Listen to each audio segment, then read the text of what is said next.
You were taught that you are a unique individual, a one-of-a-kind occurrence in time. This is a statistical lie. If the universe is as vast as physics suggests, the arrangement of atoms that makes up your body must repeat. Right now, at a distance of 10 to the power of 10 to the power of 118 meters away, another version of you is hearing these words. You are not an original. You are a recurring echo in an infinite void. Good evening. You are on the Physic for Sleep channel, and tonight we are investigating the mathematical reality of the multiverse. We will dismantle the illusion of your uniqueness. We will prove that our reality is one bubble in a boiling ocean of universes, and you will understand that every path you did not take is a lived reality for a version of you just as real as yourself. We are about to reveal the hidden geometry connecting your life to an infinite number of others. If you like this type of videos, please support the channel with a like and subscribe so others can find their way here too. Now, just breathe, allow your eyes to grow heavy, and let's begin. A terrifying truth about the nature of the horizon. We often imagine that we can see everything there is to see, but our eyes are trapped within a bubble of light. Because the universe has a finite age and light travels at a finite speed, there is a boundary beyond which we cannot look. This is our observable universe, a sphere roughly 92 billion light-years in diameter. Most people assume that this sphere is the entire universe, but the data suggests something much more unsettling. Measurements of the cosmic microwave background radiation indicate that space is flat, like an infinite sheet of paper, stretching out in every direction forever. If the universe is truly infinite, then the sphere we inhabit is merely one tiny patch in a landscape that never ends. This realization carries a heavy mathematical consequence that most of us are not prepared to face. In an infinite space, everything that is physically possible must happen, and it must happen an infinite number of times. This is not a matter of chance or luck, but a requirement of basic statistics. Think of the universe as a massive set of building blocks. Inside our observable bubble, there is a finite amount of matter and energy. We can count the number of atoms, and we can calculate the number of ways those atoms can be arranged. This is known as the Bekenstein bound.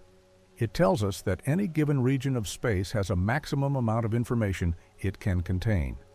Therefore, there are only a finite number of ways to build a universe. If you have an infinite amount of space, but only a finite number of ways to arrange the matter. Within that space, the patterns must eventually repeat. It is like a deck of cards that is shuffled an infinite number of times. Eventually, you will deal the exact same hand.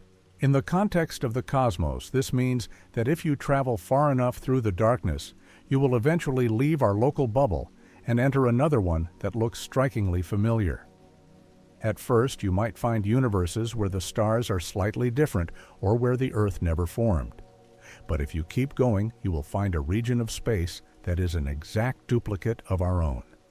In that distant bubble, there is a galaxy identical to the Milky Way and a solar system identical to ours. There is a planet Earth where every mountain and every ocean is in the exact same place. And on that Earth, there is a version of you. This other you is sitting in the same room, wearing the same clothes, and experiencing the same thoughts. This double is not a ghost or a dream, but a physical reality made of the same flesh and bone. The distance to this identical twin is a number that defies human comprehension.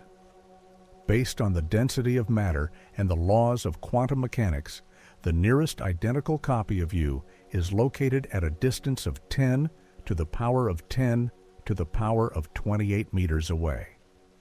If you want to find an entire observable universe that is identical to ours, you would have to travel even further to 118 meters. These numbers are so large that they cannot be written down in standard notation without filling the entire volume of the known universe with zeros. But in an infinite reality, these distances are trivial. They are just steps on an endless road. This means that you are not a unique individual in the way you were taught to believe. You are a recurring theme. You are a specific configuration of atoms that the universe has decided to print over and over again. Every choice you make and every breath you take is being mirrored by a trillion other versions of yourself across the infinite plane. This realization creates a profound sense of existential vertigo. We like to think of our lives as a unique story with a beginning and an end, but in an infinite universe, your story is a loop that never stops playing. You are a statistical certainty. But this repetition raises a disturbing question about the nature of the vacuum. If the universe is an endless sea of identical bubbles, we must ask what is creating them. We are forced to look at the very beginning of time to understand the engine of this creation. We were taught that the Big Bang was a single explosion that started everything, but the theory of the multiverse suggests that the Big Bang was not an event, but a process. It suggests that space is not a static void, but a dynamic field that is constantly expanding and calving off new universes. This leads us to the concept of eternal inflation, where our universe is just one tiny bubble in a much larger and much more violent ocean of cosmic foam. In this view, the space between the universes is expanding so fast that they can never touch. They are isolated islands in a sea of stretching space-time. Therefore, we are not just living in an infinite space, but in a growing one. But if these universes are being born from a boiling vacuum, what determines the laws of physics inside them? Do all these copies of you live in a world with the same gravity and the same light, or are there places where the rules of reality are completely different? The horror of non-uniqueness is only the first step in understanding our place in the multiverse. We must now consider the possibility that the universe we see is only a single slice of a much larger and more complex structure. We must look at the quantum level where reality splits every time a choice is made. If the infinite space creates duplicates through distance, then quantum mechanics creates them through every single action. This means that for every version of you that is reading these words, there is another version that has already stopped. There is a version that never started and a version that is reading them in a language you do not understand. The multiverse is not just a place far away, it is a pressure that exists in every atom of your body. We are beginning to see that the boundary between what is real and what is possible is starting to vanish. The statistical certainty of your double is a mathematical fact that we cannot escape, but it is also a gateway to a much deeper mystery. We are forced to wonder if we can ever communicate with these other worlds, or if we are forever locked in our own private bubble of reality. The evidence for these other universes may already be written in the sky, but we have only just begun to learn how to read the code. The cosmic microwave background holds secrets that may prove we have already collided with another reality. Therefore, we are not just looking for other stars, but for the scars of other universes. But before we can touch the edges of our bubble, we must understand the mechanism that creates the branching paths of our lives. We must investigate how the simple act of observation can create an entire universe from nothing. This forces us to confront the many worlds interpretation of quantum mechanics, where every possibility is a lived reality.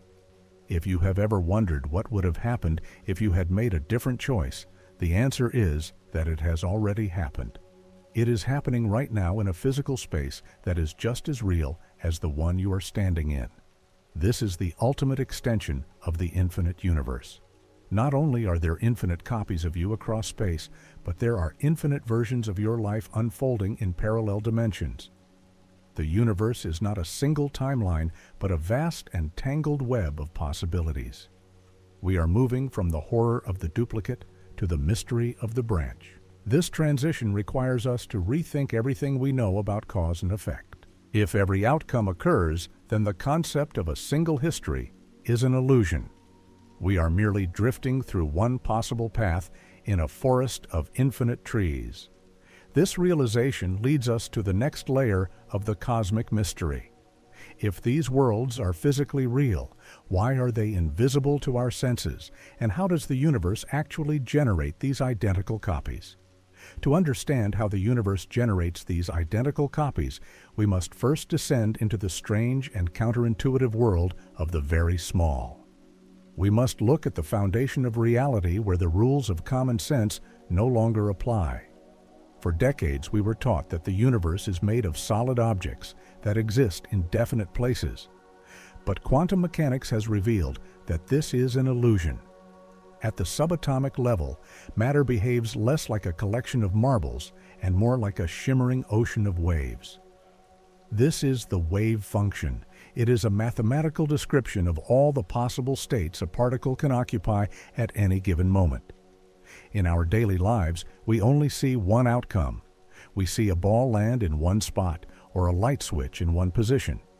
Therefore, we assume that the other possibilities simply cease to exist. We were told that the act of looking at the world causes the wave function to collapse. It was thought that nature makes a choice and discards all other options. But there is a much more profound and terrifying possibility that has gained ground among the greatest minds in physics.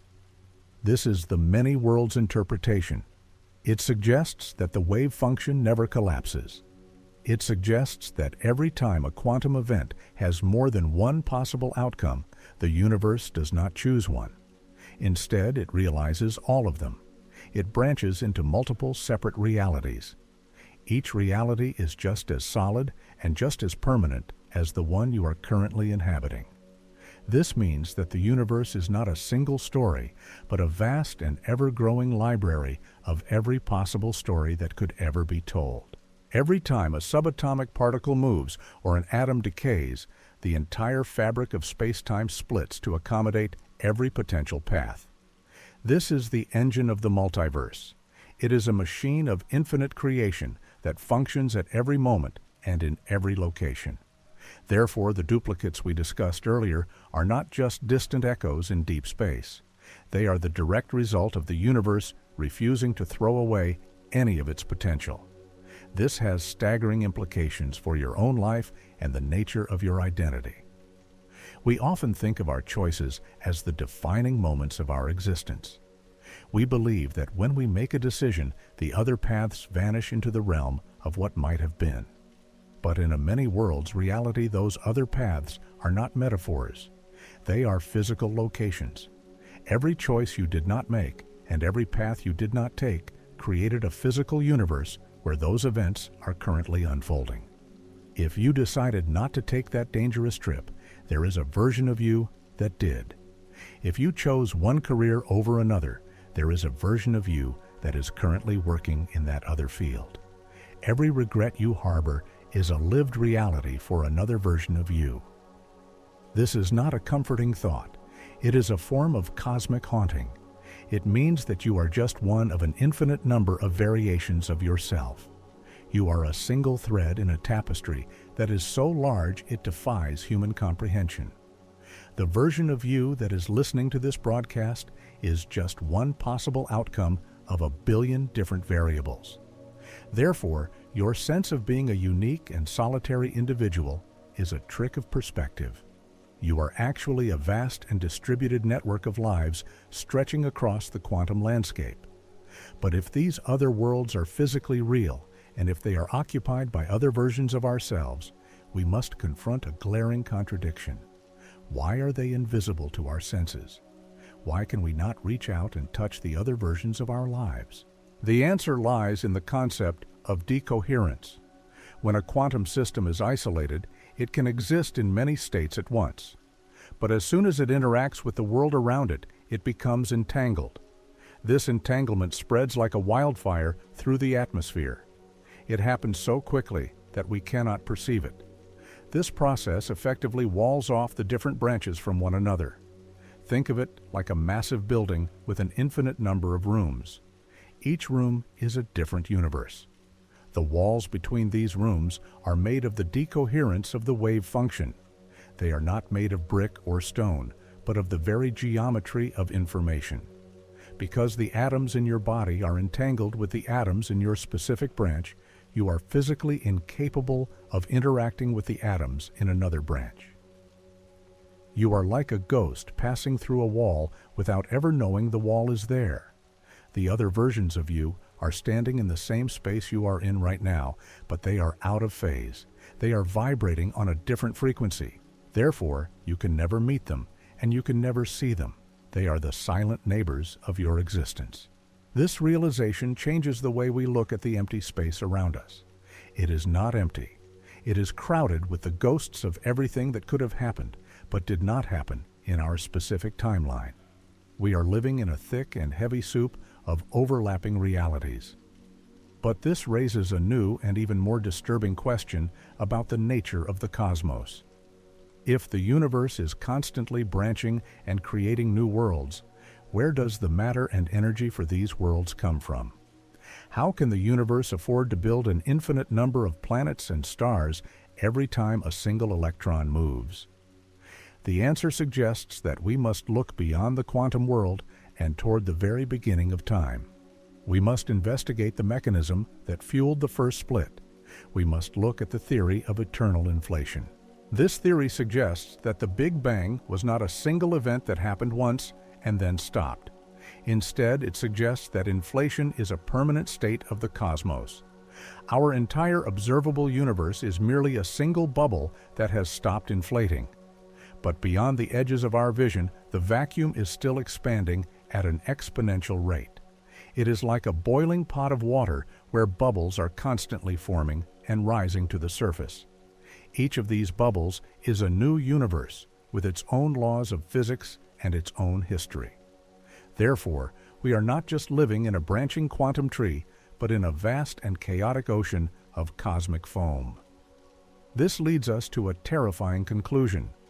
We are not the center of existence, but a tiny pocket of temporary stability in a landscape of infinite violence. The quantum branches and the cosmic bubbles are two different ways of looking at the same infinite reality. They both tell us that we are part of something much larger and much more indifferent than we ever imagined. But if these cosmic bubbles are real, then they must leave a mark. If our universe is just one of many, then it is possible that we have neighbors that are much closer than we think. We must ask what happens when these cosmic bubbles drift too close to one another. Can they collide? And if they do, what kind of scar would such a collision leave on the sky? We are forced to look at the light from the beginning of time to find the evidence of our neighbors. We must search for the cosmic bruises that prove we are not alone in the void. This leads us to the mysterious cold spot in the radiation of the deep sky. It is a place where the temperature of the universe drops in a way that should be impossible. Some physicists believe that this is the site of a cosmic crash. It is the point where our bubble bumped into another. Therefore, the multiverse is not just a mathematical theory or a philosophical dream. It is a force that has left a permanent scar on our reality. We are beginning to see the first hints of a map of the infinite. But as we look closer at these collisions, we find that the void between the worlds is even more mysterious than the worlds themselves. We must ask what lies in the darkness between the bubbles and how the laws of physics can change from one universe to the next. This leads us into the heart of the cosmic landscape, where the very rules of gravity and light are up for grabs. We are moving from the branching paths of our own lives to the terrifying scale of the higher dimensions. We must now prepare to investigate the concept of brain worlds, where our entire universe is just a single sheet of paper in a vast and infinite stack. We must ask if another world could be hovering only a fraction of a millimeter away from your face in a dimension you cannot see. The transition from the quantum to the cosmic is the key to unlocking the true nature of our prison. We have seen how the universe duplicates itself through the wave function and how it hides these duplicates through decoherence. But the physical evidence of our neighbors suggests that the walls between the worlds are not as thick as we once believed. We are standing on the edge of a revelation that will dismantle our internal map of reality. We are about to discover that the most terrifying place in the cosmos is not the distance between the stars, but the distance between the dimensions. But if these other worlds are so close, why can we only feel the ghost of their gravity pulling on our galaxies, and what does this mean for the future of our own bubble? The answer lies in the deep and hidden mathematics of the cosmos. We must now turn our attention to the cold spot in the sky to see the proof of our neighbor. This mysterious void is the key to everything we know about the multiverse. It is the first physical evidence that we are not alone. It is the bruise that proves the universe is not a solitary island, but a part of a much larger and more complex system of colliding worlds.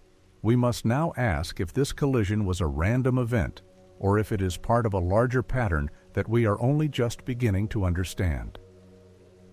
The path forward is dark and full of mystery, but we must follow it to the end. Therefore, we must prepare ourselves for the final revelation of the cosmic landscape. We are about to see the true face of the multiverse, and it is more beautiful and more terrifying than we ever imagined. This is the end of the beginning and the start of the deep dive into the abyss of the unknown. We must now look at the scars of the cosmos to find our way home in the dark. The traditional story of our origins is a single explosion. We were taught that everything began at a specific point in time and then simply grew. But this story is incomplete. It ignores the invisible engine that drove the growth in the first place. To understand where we truly are, we must look at the mechanism of inflation. In the very first trillionth of a trillionth of a trillionth of a second after the start, the universe did not just expand. It exploded in scale at a rate that defies the speed of light itself. This was not a movement of matter through space, but an expansion of space itself. Imagine a piece of rubber being stretched so fast that it becomes a flat and featureless plane in an instant. This is what happened to our corner of reality. But the most shocking revelation of modern cosmology is that this process did not necessarily stop. While it slowed down in our local neighborhood to allow for the formation of stars and galaxies, the grander machinery of the cosmos may still be running at full throttle. This is the theory of eternal inflation. Its unique historical event, but is a continuous and permanent process. We are living inside a localized pocket where the frantic stretching of space has finally calmed down. However, beyond the horizon of what we can see, the rest of the cosmos is still doubling in size every fraction of a second. It is a runaway reaction that cannot be turned off. Therefore, our entire observable universe, which contains hundreds of billions of galaxies, is merely a single tiny bubble in a vast and boiling ocean of space-time foam. This foam is the true face of the multiverse. It is a landscape of infinite growth where new universes are constantly being born like bubbles rising to the surface of a boiling pot. In this view, the Big Bang was simply the moment our specific bubble stopped inflating and began to cool. It was a transition from a state of high energy to a state of lower energy. But the space between the bubbles remains in that high energy state forever. It is a vacuum that is literally pregnant with the potential for new realities. This means that at this very moment, somewhere far beyond the reach of our telescopes, another Big Bang is happening. Another universe is being born from the chaotic foam of the inflating vacuum. Therefore, we are not the center of existence. We are not even a significant part of the whole. We are a tiny island of temporary stability floating in a sea of eternal expansion. This realization is both beautiful and terrifying. It suggests that the cosmos is far more populated and far more active than we ever dared to dream. But it also suggests that our stability is a rare and perhaps fragile thing. If the universe is a boiling ocean, then we must consider the nature of the bubbles themselves. A bubble is defined by its boundary. It is a region of space where the laws of physics have settled into a specific configuration. Inside our bubble, the force of gravity pulls things together, and the speed of light is a hard limit. But in the next bubble over, the laws could be entirely different. The fundamental constants of nature might be scrambled. Therefore, the multiverse is not just a collection of copies, but a collection of wild variations. It is a gallery of every possible physical law. This leads us to a profound realization about our own place in the world. We are here because our specific bubble happens to have the right conditions for life. If the constants of physics were even slightly different, our atoms would fly apart, or the stars would never ignite. We are the lucky inhabitants of a hospitable pocket in an otherwise lethal landscape. But being in a bubble does not mean we are safe. In a boiling ocean, bubbles do not just float in isolation. They move, they grow, and eventually they must interact. If space is truly a foam of inflating universes, then the distance between these bubbles is not infinite. It is a physical gap that can be crossed. This brings us to a terrifying question. What happens when the boundary of our reality touches the boundary of another?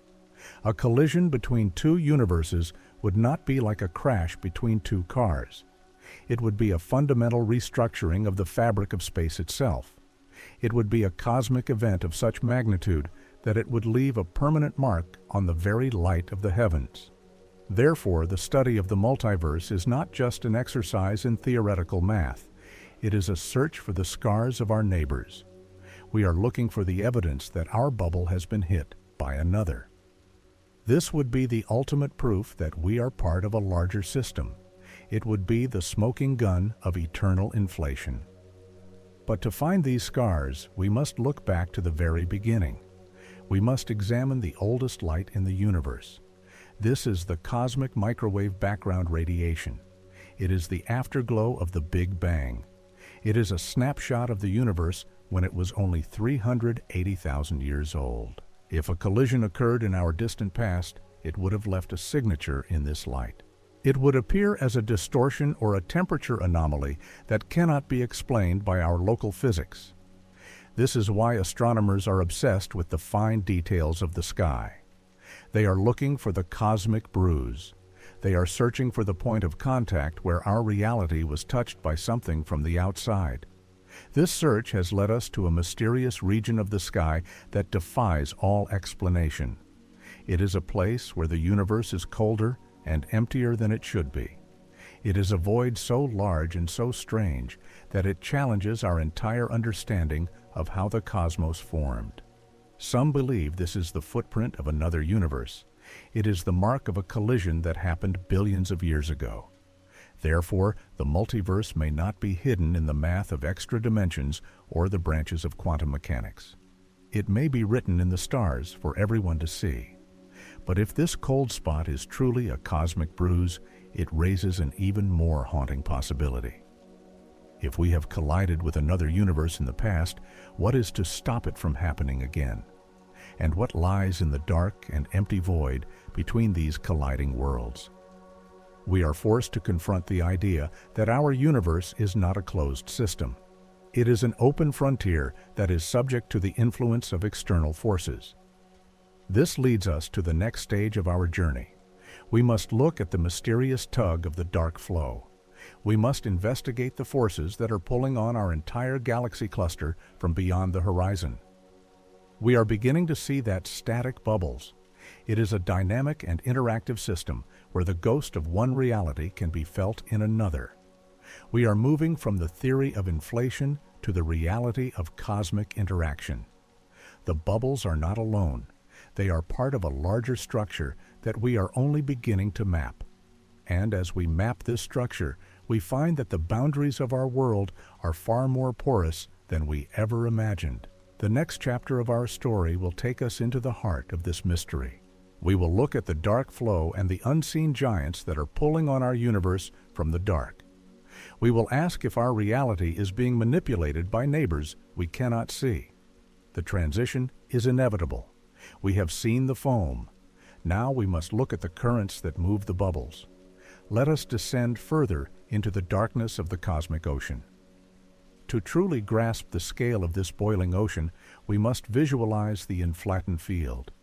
This is the invisible field of energy that permeates all of space. In our universe, the field has settled into a state of rest. It is like a ball that has rolled down a hill and found a stable valley. But in the wider multiverse, the field is still high on the hill. It is full of potential energy that refuses to dissipate. As it remains in this high state, it pushes space outward with a repulsive force that is billions of times stronger than the gravity of a black hole. This is what drives the eternal expansion. But quantum mechanics tells us that nothing is ever truly still. Even at the highest peaks of the inflaton field, there are tiny fluctuations. These are random jitters in the energy of the field. Occasionally, one of these jitters causes the field to drop in a localized spot. It is like a small leak forming in a pressurized tank. When this happens, the expansion in that tiny spot suddenly slows down. A bubble forms. Inside that bubble, the energy of the field is converted into heat and matter. This is the moment of the Big Bang. It is the birth of a new reality. Therefore, every Big Bang is simply a local decay of the cosmic field. It is a transition from the frantic energy of the multiverse to the calm stability of a universe. But because the field outside the bubble is still expanding at an exponential rate, the bubbles can never fill the entire space. The ocean grows faster than the bubbles can form. This ensures that the process of creation never ends. It is a machine that manufactures infinity. This means that for every universe that reaches a state of old age and decay, there are a billion more being born in the darkness. We are part of a cycle of life and death that operates on a scale so vast that time itself loses its meaning. But this eternal creation comes with a price. It means that the void between the worlds is filled with a level of energy that would vaporize any matter that tried to cross it. The space between the bubbles is a realm of pure fire and pure expansion. It is a wall that keeps the different realities apart. But as we have seen, this wall is not perfect. The bubbles can still feel each other. They can still clash in the night. The cold spot in our sky is the evidence of such a clash. It is a reminder that we are not safe in our little pocket of calm. We are part of a violent and chaotic system. We are the witnesses to a cosmic war of bubbles. And as we look closer, we find that the tug of our neighbors is already beginning to change the direction of our own destiny. The dark flow is the proof. Something is pulling us. Something is calling us from the other side of the wall. We must now follow that pull into the next chapter of the mystery of the multiverse. We must ask what lies beyond the bruise.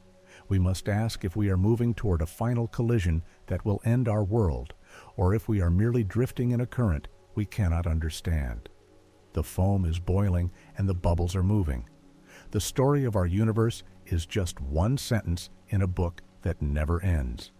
Let us turn the page.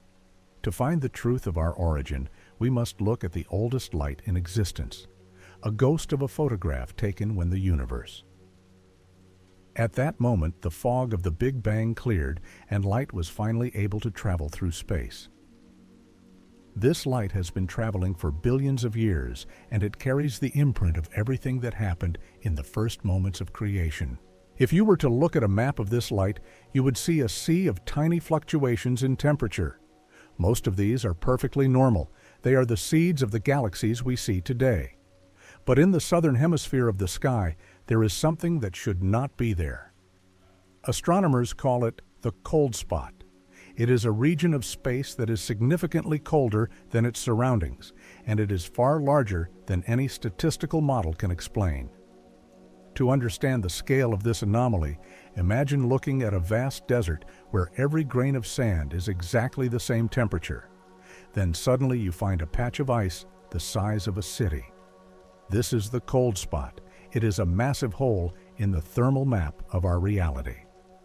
For years, scientists tried to explain it away as a simple fluke or a localized void of matter. But as our measurements became more precise through the work of the Planck satellite, the mystery only deepened. Therefore, we are forced to consider a far more radical explanation. This cold spot is not a random occurrence. It is a physical scar. It is a cosmic bruise left behind by a collision that happened at the very dawn of time. When our universe was a tiny expanding bubble, it did not grow in total isolation. It was part of a crowded environment of other inflating bubbles. In that frantic period of growth, our bubble may have bumped into a neighbor. This contact would have sent a shockwave through the fabric of our space. It would have distorted the distribution of energy and left a permanent mark that we can still see today. This is the smoking gun of the multiverse. If this theory is correct, it means that the cold spot is the point of contact where another reality touched our own. It is a window into the beyond. Therefore, we are not looking at an empty void, but at the footprint of an entire other universe. This realization changes everything. It means that the boundaries of our world are not absolute. We have been influenced by external forces since the beginning. But the cold spot is only the first piece of the puzzle. If our universe was hit by a neighbor, what happened to the energy of that collision? Did it flow into our world, or did we lose something to the outside? This leads us to the terrifying concept of the dark flow. We are starting to see that entire clusters of galaxies are not moving in the direction they should be. They are being tugged toward a specific point in the sky by an unseen force that lies beyond our horizon. This is not the gravity of our own matter. It is a pull from the outside. It is as if the bruise in our sky is a leak and the contents of our universe are being drawn toward the neighbor that hit us. Bubble, but in a leaking vessel. We are being manipulated by a cosmic neighbor that remains hidden in the dark. This is the true horror of the multiverse. We are not the masters of our own trajectory. We are being pulled by the ghosts of other worlds. As we investigate this pull, we find that the void between the universes is not empty. It is a place of interaction and conflict. It is where the laws of physics are tested and where the boundaries of reality are blurred. We must now ask what lies in that void. What is the nature of the force that can pull on 1 billion galaxies at once? The answer may lie in the geometry of higher dimensions. It may be that our universe is just one layer in a vast stack of realities. The bruise is the evidence of a touch, and the dark flow is the evidence of a permanent connection. We are moving from a state of isolation to a state of interaction. The multiverse is no longer a theory. It is a physical presence that we can feel in the movement of the stars. The cold spot is located in the constellation of Eridanus. It spans a distance of nearly 1 billion light years. To put that in perspective, it would take light itself 1 billion years just to cross the diameter of this single anomaly. It is a void of such immense proportions that it defies the standard inflationary model of the Big Bang. According to our current understanding, the universe should be relatively smooth on such large scales. There should be no structures or voids this big. But the cold spot exists. It is a direct contradiction of the rules we were taught. Therefore, we must look beyond those rules. If the universe is a bubble in a foam, then collisions are not just possible, they are inevitable. Imagine 2 soap bubbles drifting in the air. When they touch their surfaces, do not simply merge. They form a flat plane of contact. This plane is a region of high tension and distorted geometry. If our universe hit another bubble during the first trillionth of a second, that plane of contact would have been stretched out by the rapid expansion of space. It would have become a massive circular feature imprinted on the cosmic microwave background. It would look exactly like the cold spot. This is the cosmic bruise theory.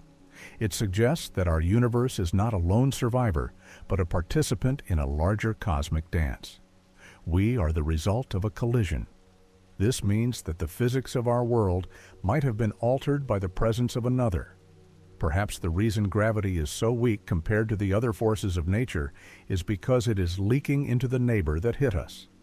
Perhaps the dark energy that is pushing our universe apart is actually the pull of the surrounding foam.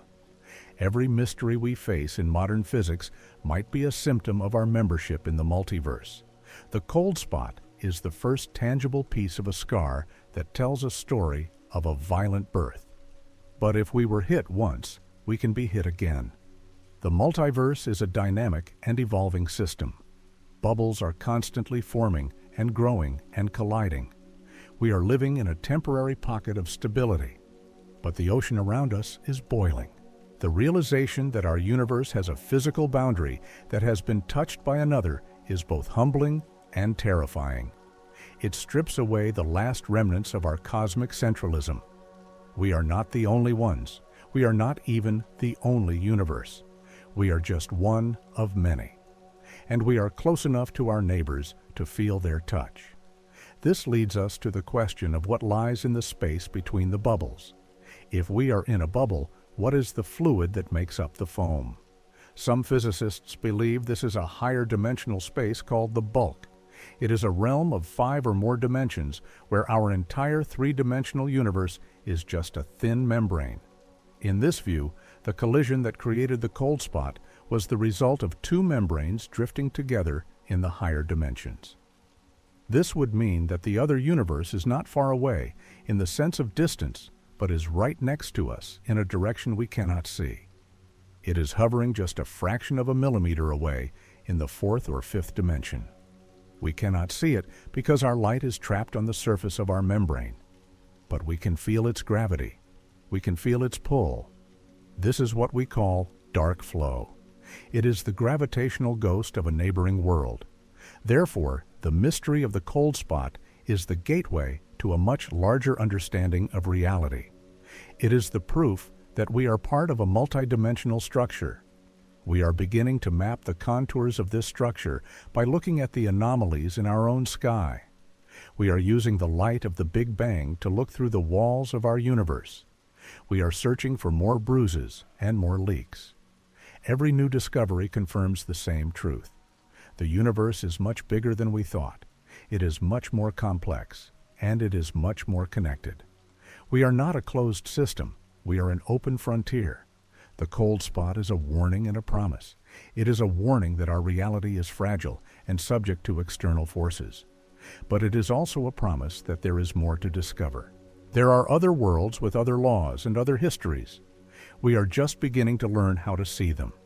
The dark flow is pulling us toward a future where we will have to confront these neighbors. We are drifting through the foam, and the journey is just beginning. As we move forward, we must keep our eyes on the cold spot. It is the anchor of our new understanding. It is the physical evidence that the multiverse is real. It is the scar that proves we were touched by the infinite. And as we feel the pull of the dark flow, we realize that the touch was not a one-time event. It is a continuous interaction. We are being drawn into the heart of the foam. We are becoming part of the larger cosmic story. The next chapter of that story will take us into the realm of the dark flow, where we will see the true power of the neighbors that are pulling on our world. We will see how entire galaxies are being moved by the ghosts of other universes. The transition is happening now. We are leaving the safety of our bubble and entering the mystery of the multiverse. The cold spot was just the beginning. The real journey lies in the dark. Let us follow the flow. Let us see where the current takes us. The void is not empty. It is full of possibilities. It is full of worlds. And we are finally learning how to hear their call. The bruise in the sky is a map to the beyond. We are ready to follow it. The foam is boiling, and we are part of the heat. Let us descend into the dark flow and discover the truth of the giants that pull on our reality. The multiverse is calling, and we must answer. This is the end of our isolation. This is the beginning of our true history. We are the children of the collision. We are the witnesses of the bruise, and we are the travelers of the dark flow. The journey continues. The light is fading, but the truth is becoming clear. We are not alone. We have never been alone. The universe is just the beginning. The multiverse is the destination. Let us go. To understand the bruise, we must understand the architecture of the void itself. Imagine for a moment that your entire reality, everything you have ever seen or touched or loved, is contained on a single sheet of paper. This sheet is three-dimensional in its own way, but it is incredibly thin. This is what physicists call a brane. It is a membrane of existence floating in a much larger space. Now imagine that this sheet of paper is not alone. It is part of a vast stack of paper extending infinitely in a direction you cannot point to. There is a sheet above you and a sheet below you. Each one of these sheets is an entire universe with its own stars and its own history, and perhaps its own version of you. These worlds are not millions of light years away in the sense of the distance across the sky. They are separated by a distance so small it is almost impossible to imagine. They are skin. They are right there in the empty air of your bedroom or in the space between your eyes. But you can never reach out and touch them. You can never see them. To understand why we are blind to our neighbors, we must look at the nature of the forces that bind us. In the world of string theory, everything is made of vibrating loops of energy. Most of these vibrations are like open strings. They have ends, and those ends are stuck to our sheet of paper, like the feet of a climber on a rock wall. Light is an open string. The electrons in your body are open strings. Because light is glued to our brain, it can only travel along the surface. It can never jump off the paper and travel into the gap between the worlds. Therefore, when you look out into the dark, you're only seeing what is on your own sheet. The light from a neighboring universe cannot reach you because it cannot cross the void. It is trapped on its own membrane. This is why the multiverse remains invisible. We are like two-dimensional shadows living on a wall, unaware that there is a whole room behind us. But there is one force that does not play by these rules. Gravity is different. In the mathematics of M theory, gravity is not an open string. It is a closed loop. It has no ends to glue it to the surface of our reality. Therefore, gravity is free to leave our brain. It can drift into the gap which we call the bulk. It can leak out of our world and into the next. This explains one of the greatest mysteries in all of physics. Why is gravity so incredibly weak? You can pick up a paperclip with a tiny kitchen magnet, and in doing so, you are overcoming the gravitational pull of the entire planet Earth. The magnetic force of a small toy is stronger than the gravity of a world. This makes no sense unless gravity is not actually weak. Perhaps gravity is just as strong as the other forces, but we only feel a tiny fraction of its power. The rest of it has leaked away. It has escaped our sheet of paper and is spreading out into the extra dimensions of the bulk. We are only catching the tail end of a much larger force. This means that the gravity we feel is a ghost of a much more powerful interaction. And if our gravity can leak out, then the gravity of our neighbors can leak in. This is the source of the cosmic haunting. While we cannot see the other sheets in the stack, we can feel their weight. We can feel the gravitational shadow of a universe that is hovering just a millimeter away. When we look at the movement of our galaxies, we see things that cannot be explained by the matter we can see. We see stars moving too fast and clusters of galaxies drifting in strange directions. We call this dark matter and dark energy, but these are just names for our ignorance. In the context of brain worlds, these phenomena might be the gravitational influence of a neighbor. We are feeling the pull of a world we can never visit. We are being tugged by the mass of a reality that is sitting right in front of our faces. This creates a terrifying sense of proximity. You are never truly alone. There may be a civilization or a dying star or a black hole occupying the exact same coordinates as your own body, separated only by a sliver of higher dimensional space. You are walking through the ghosts of other worlds every day. The air around you is thick with the gravity of unseen empires. This geometry of the stack explains the bruise we found in the cosmic microwave background. If two of these sheets of paper are drifting in the bulk, they will eventually touch. They will ripple and collide.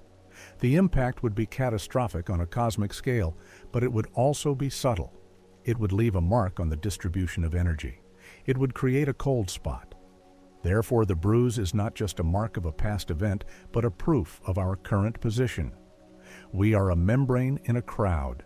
We are a single note in a much larger symphony.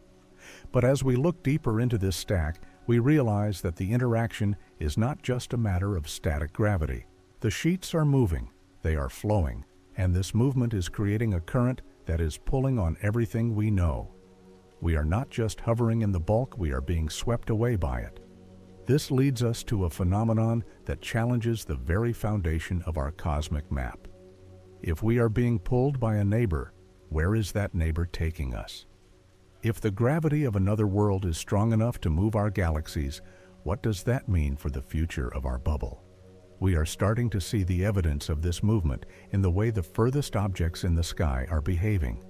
They are not expanding away from us in a uniform bubble. They are streaming toward a specific point.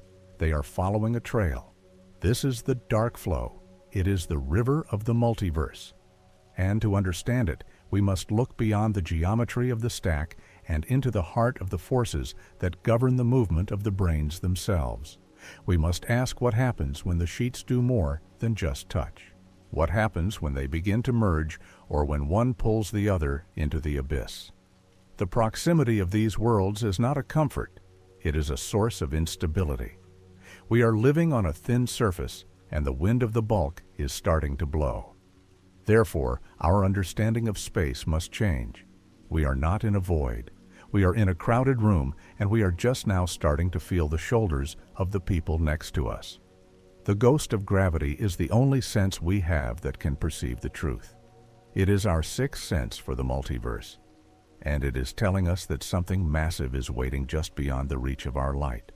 The stack is deep and the sheets are many. We are just beginning to hear the rustle of the paper. We are beginning to feel the weight of the infinite. The dark flow is the current that connects us to the rest of the stack. It is the umbilical cord of our universe, and as we follow it, we will find that our reality is even more abstract than we ever dared to imagine. The math is leading us to a place where matter dissolves into geometry, where the stars are just ripples on a sheet, and where the only thing that is real is the structure of the stack itself. Think of the implications of this spatial arrangement. If a parallel universe is truly just a millimeter away, then the vacuum between us is not empty. It is a bridge. It is a medium through which only the most fundamental force can travel. This means that the fabric of our universe is porous. We are leaking. We are losing our essence to the bulk, and we are gaining the influence of others. This constant exchange of gravitational information is what gives our universe its shape. It is what determines the path of our galaxy through the void. We are not sailing on a calm sea. We are caught in a cross-current of overlapping worlds. This realization brings a profound sense of vertigo.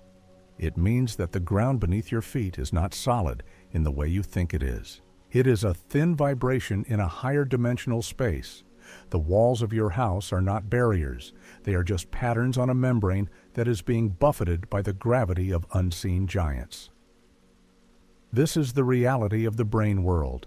It is a world of shadows and echoes. It is a world where the most important things are the things we cannot see. The dark flow is the physical manifestation of this truth. It is the proof that the stack is moving. Larger system. As we track the movement of these distant galaxy clusters, we are mapping the contours of the bulk itself. We are seeing the shape of the space between the worlds. We are finally beginning to understand that our universe is not a container, but a participant. We are being moved by the collective weight of the multiverse.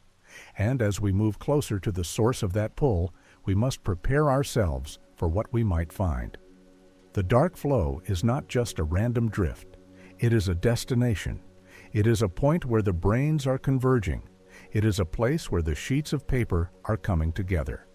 What happens at that point of convergence is the ultimate mystery. It is the secret that the dark flow is trying to tell us.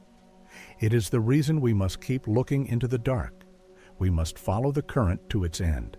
We must see where the river of the multiverse leads. The journey into the bulk is the journey into the heart of reality itself. It is the final frontier of physics. And it all begins with the realization that a parallel world is right in front of your face. The distance is nothing. The implications are everything. We are the ghosts in the machine of the multiverse, and the machine is starting to move. We are the vibration on the sheet, and the sheet is being pulled. The dark flow is the hand that is drawing us toward the next revelation. We are no longer just observers. We are travelers in the stack, and the next chapter of our journey will take us deeper into the current than we ever thought possible. Let us look at the flow. Let us see the pull. Let us find the source. The bulk is waiting. The stack is deep. The truth is just a millimeter away. We are ready to cross. We are ready to see. The dark flow is the path. We must follow it. Now. The movement of the cosmos is supposed to be orderly. We were taught that since the moment of the Big Bang, the universe has been expanding outward in every direction with a beautiful and predictable uniformity. Like a balloon inflating, every point should be moving away from every other point at a speed determined solely by the distance between them. But when we look at the largest structures in the sky, we find a terrifying deviation from this plan. We see a massive and inexplicable migration. This is the dark flow. It is a cosmic river that should not exist. Imagine a vast and silent ocean where every drop of water is expected to move away from the center of a splash. But instead of this simple outward growth, you notice that a massive current has formed. Millions of galaxies are not just expanding. They are streaming. They are being tugged by a phantom force toward a specific patch of the sky located between the constellations of Centaurus and Vela. This is not the movement of a few rogue stars or a single lonely galaxy. This is the collective motion of entire clusters of galaxies, each containing trillions of suns. They are all racing toward a destination that we cannot see at speeds of over 2 million miles per hour. This movement is not caused by anything inside our observable universe. There is no great attractor or massive black hole within our horizon that is powerful enough to command the motion of so much matter across such a vast distance. Therefore, we are forced to look beyond the edge of what is visible. We are forced to admit that our universe is being manipulated by something that exists outside the boundaries of our reality. To understand the gravity of this situation, we must understand the limits of our vision. The observable universe is a sphere hard limit to how far we can see. This is our cosmic horizon. It is a curtain of light that prevents us from knowing what lies in the darkness beyond. For a long time, we assumed that the universe outside our horizon was much like the universe inside of it. We assumed it was more of the same, more empty space and more scattered galaxies. But the dark flow tells a different story. It suggests that just beyond the curtain, there is something massive, something so incredibly heavy and powerful that its gravitational reach is crossing the horizon and pulling on our world. Imagine you are standing in a dark room and you feel a sudden and violent tug on your sleeve. You cannot see who or what is pulling you, but you know with absolute certainty that you are not alone. The dark flow is that tug on the sleeve of our universe. It is the physical evidence that we are part of a much larger and much more crowded multiverse. We are not an isolated bubble of existence. We are a small part of a vast and turbulent sea where neighboring universes are constantly interacting. The force that is pulling on our galaxies is likely the gravity of a massive structure in a parallel reality. It might be a concentration of matter so dense that it dwarfs everything in our own sky. Or it might be the edge of another universe that has drifted too close to our own. This is the horror of the dark flow. It proves that house. We are being steered by external neighbors who are invisible to our eyes, but whose presence is felt in every atom of our being. This realization shatters our concept of cosmic independence. We like to think of our universe as a closed system with its own laws and its own destiny. But if we are being pulled by an external force, then our destiny is not our own. We are caught in a cosmic tug of war. The dark flow is a reminder that the boundary of our universe is not a wall, but a membrane. It is a thin and permeable layer that allows the influence of other worlds to seep through. This means that the physics we study might be incomplete. The movement of our galaxies is not just a result of the energy released during our Big Bang. It is also a result of the gravitational environment of the multiverse. We are living in a neighborhood, and the neighbors are moving the furniture. This leads us to a profound and unsettling question. If our reality can be manipulated by something outside of it, then what is our reality actually made of? We see matter and stars and gas, but these might just be the surface details. If the most fundamental influence on our universe comes from a place we cannot see, then perhaps matter is not the primary substance of existence. Perhaps the universe is not a collection of things, but a collection of relationships. Perhaps we are not living in a world of objects, but in a world of information. Consider the nature of this unseen pull. Gravity is the only force that can bridge the gap between universes. It is the only signal that can cross the void of the bulk. This means that the dark flow is a form of communication. It is a message from the outside. It is telling us that the structure of the multiverse is far more complex than a simple collection of isolated bubbles. It is a web of interconnected realities where the movement of one affects the movement of all. This interconnectedness suggests that there is a deeper underlying logic to the cosmos, a logic that transcends the physical matter we can touch and measure. If everything we see is being moved by something we cannot see, then the visible world is a shadow of a much larger and more abstract truth. We are like the characters in a play who are suddenly aware of the hands of the puppeteer. We can feel the strings being pulled, and we can see the direction in which we are being moved, but we cannot see the puppeteer. Night sky. The stars are no longer just distant suns. They are markers in a current. They are the dust motes caught in a beam of light, showing us the direction of the wind. The dark flow is the wind of the multiverse. It is the breath of the infinite, and it is blowing us toward a destination that we are only just beginning to imagine. As we follow this current, we begin to see the limits of our materialist worldview. We have spent centuries trying to understand the universe by breaking it down into smaller and smaller pieces of matter. We looked for atoms, and then for quarks, and then for strings. But the dark flow suggests that the ultimate explanation for our universe does not lie in the smallest pieces of matter, but in the largest structures of the multiverse. It suggests that we are part of a mathematical architecture that spans across dimensions. The movement of our galaxies is a calculation being performed on a cosmic scale.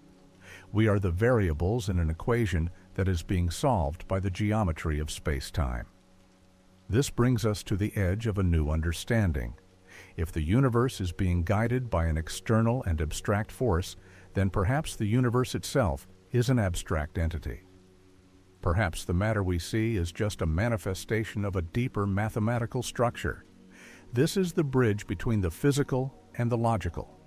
The dark flow is the evidence that leads us across that bridge.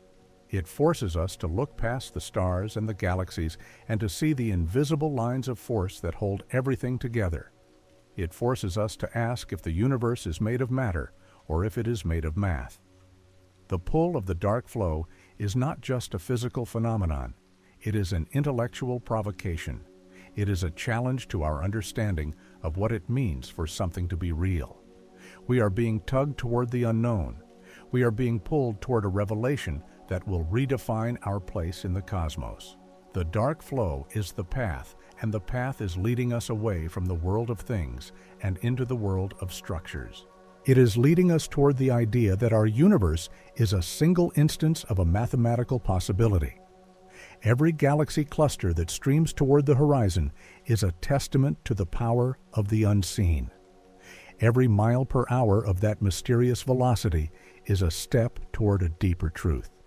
We are not just drifting in the dark, we are being called. And as we listen to that call, we realize that the mystery of the dark flow is just the beginning. It is the opening chapter in a story that spans across the infinite reaches of the multiverse.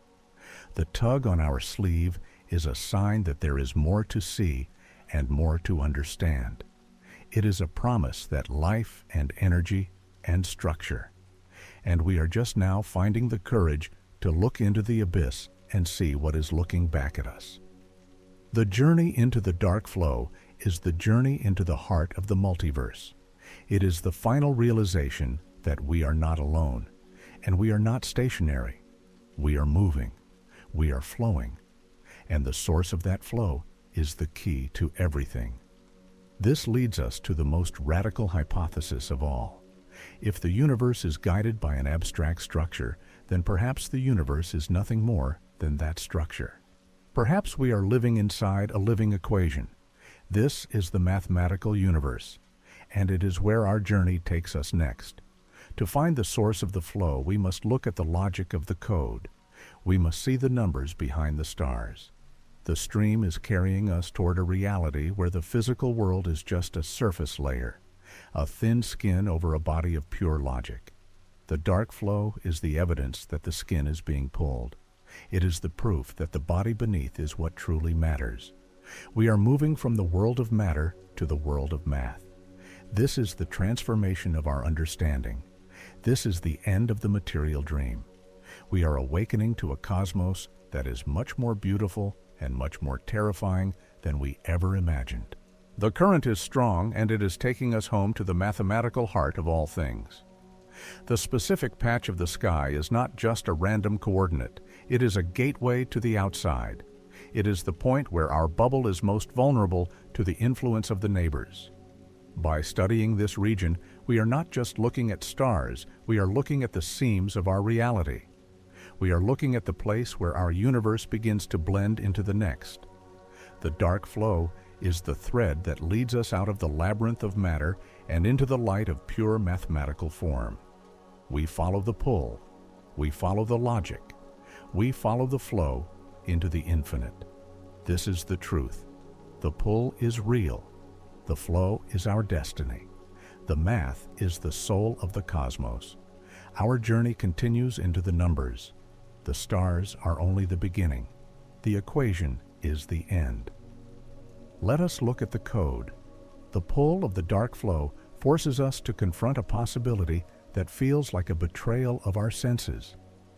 If something outside our visible horizon can dictate the movement of our galaxies, then the physical objects we see are not the primary actors in the story of existence.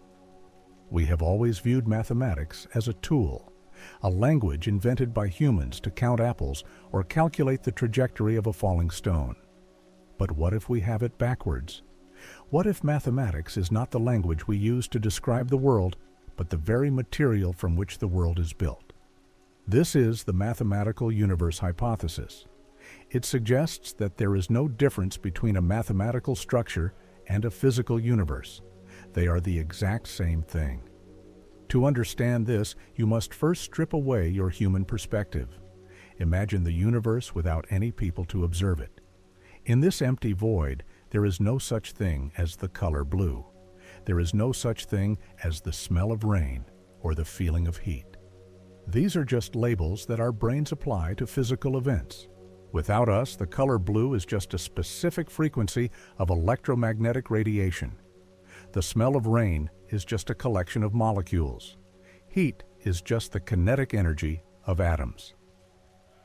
If you keep stripping away these human layers, you eventually reach a point where there are no words left. You are left with pure and cold and beautiful numbers. You are left with relationships and patterns. Physicists have found that the deeper they look into the heart of matter, the more the matter disappears. It dissolves into equations. A subatomic particle is not a tiny ball of stuff. It is a collection of properties like mass and charge and spin. These properties are just numbers. Therefore, the particle is a mathematical object. If the parts are math, then the whole must be math. Our entire universe is a single and massive and incredibly complex mathematical structure. It is a shape in a space of infinite logic. This realization is terrifying because it means that we are not made of flesh and bone in the way we think. We are patterns of information. We are a sequence of logical steps unfolding within a grand calculation. If this is true, then bubbles in space. It is a collection of every possible mathematical structure that can exist. Every equation that is logically consistent must correspond to a real and physical universe. There is a world where the laws of geometry are different. There is a world where the ratio of a circle's circumference to its diameter is not pi. There is a world where the very concept of 3 dimensions does not exist. These are not just ideas in a textbook. They are physical realities, as solid and as vibrant as the floor beneath your feet. The reason we see this specific universe is because we are part of the specific mathematical structure that allows for the existence of complex patterns like ourselves. We are a small corner of a much larger map. Think of a video game. To the character inside the game, the world is made of wood and stone and sky. They can feel the resistance of the ground and see the light of the sun. But we, the programmers, know that the wood and the sky do not exist. There is only the code. There are only the zeros and the ones that define the relationships between the pixels. If the character looks deep enough into their own world, they might find a glitch or a pattern that reveals the underlying logic. They might realize that their reality is a mathematical construct. We are in the same position. The dark flow and the strange behavior of quantum particles are the glitches in our simulation. They are the moments where the code becomes visible. But this hypothesis goes even deeper. It suggests that there is no programmer, there is no computer. The mathematical structure does not need a machine to run on. Its existence is a logical necessity. Just as the number 7 exists whether or not anyone is counting a mathematical universe exists whether or not anyone is living in it. Existence is simply the state of being mathematically possible. This means that the multiverse is infinite in a way that is hard for the human mind to grasp.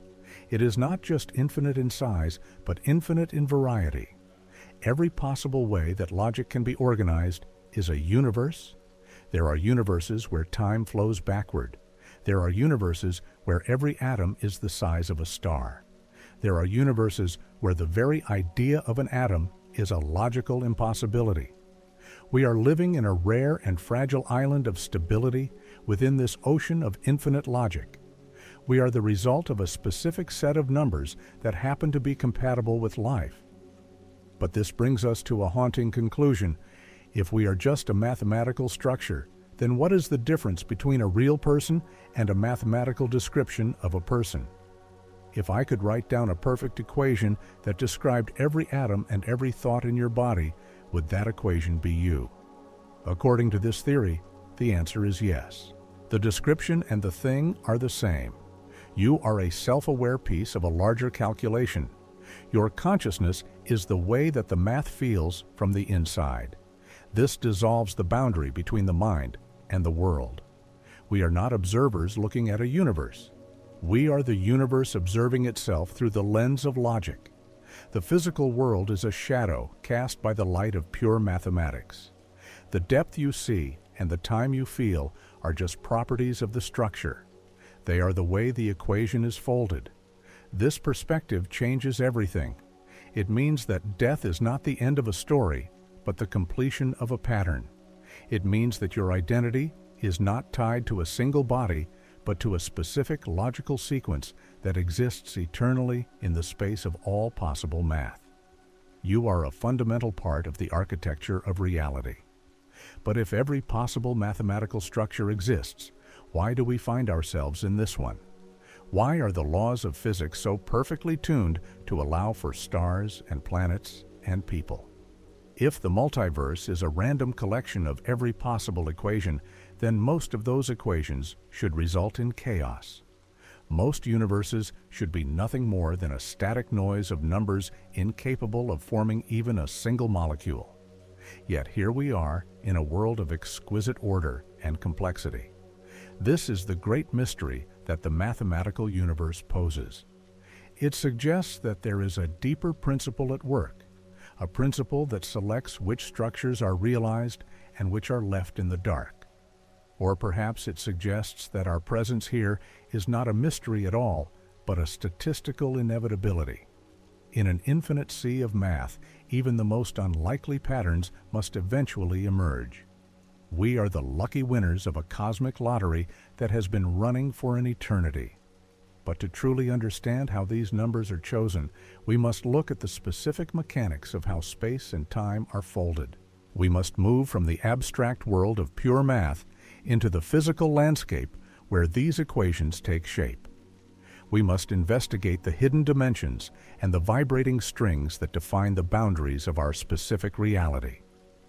The logic is the foundation, but the geometry is the house. And the house we live in has a very specific and very strange design. We are now ready to look at the blueprints. We are ready to see how the infinite possibilities of math are carved into the specific laws of our universe.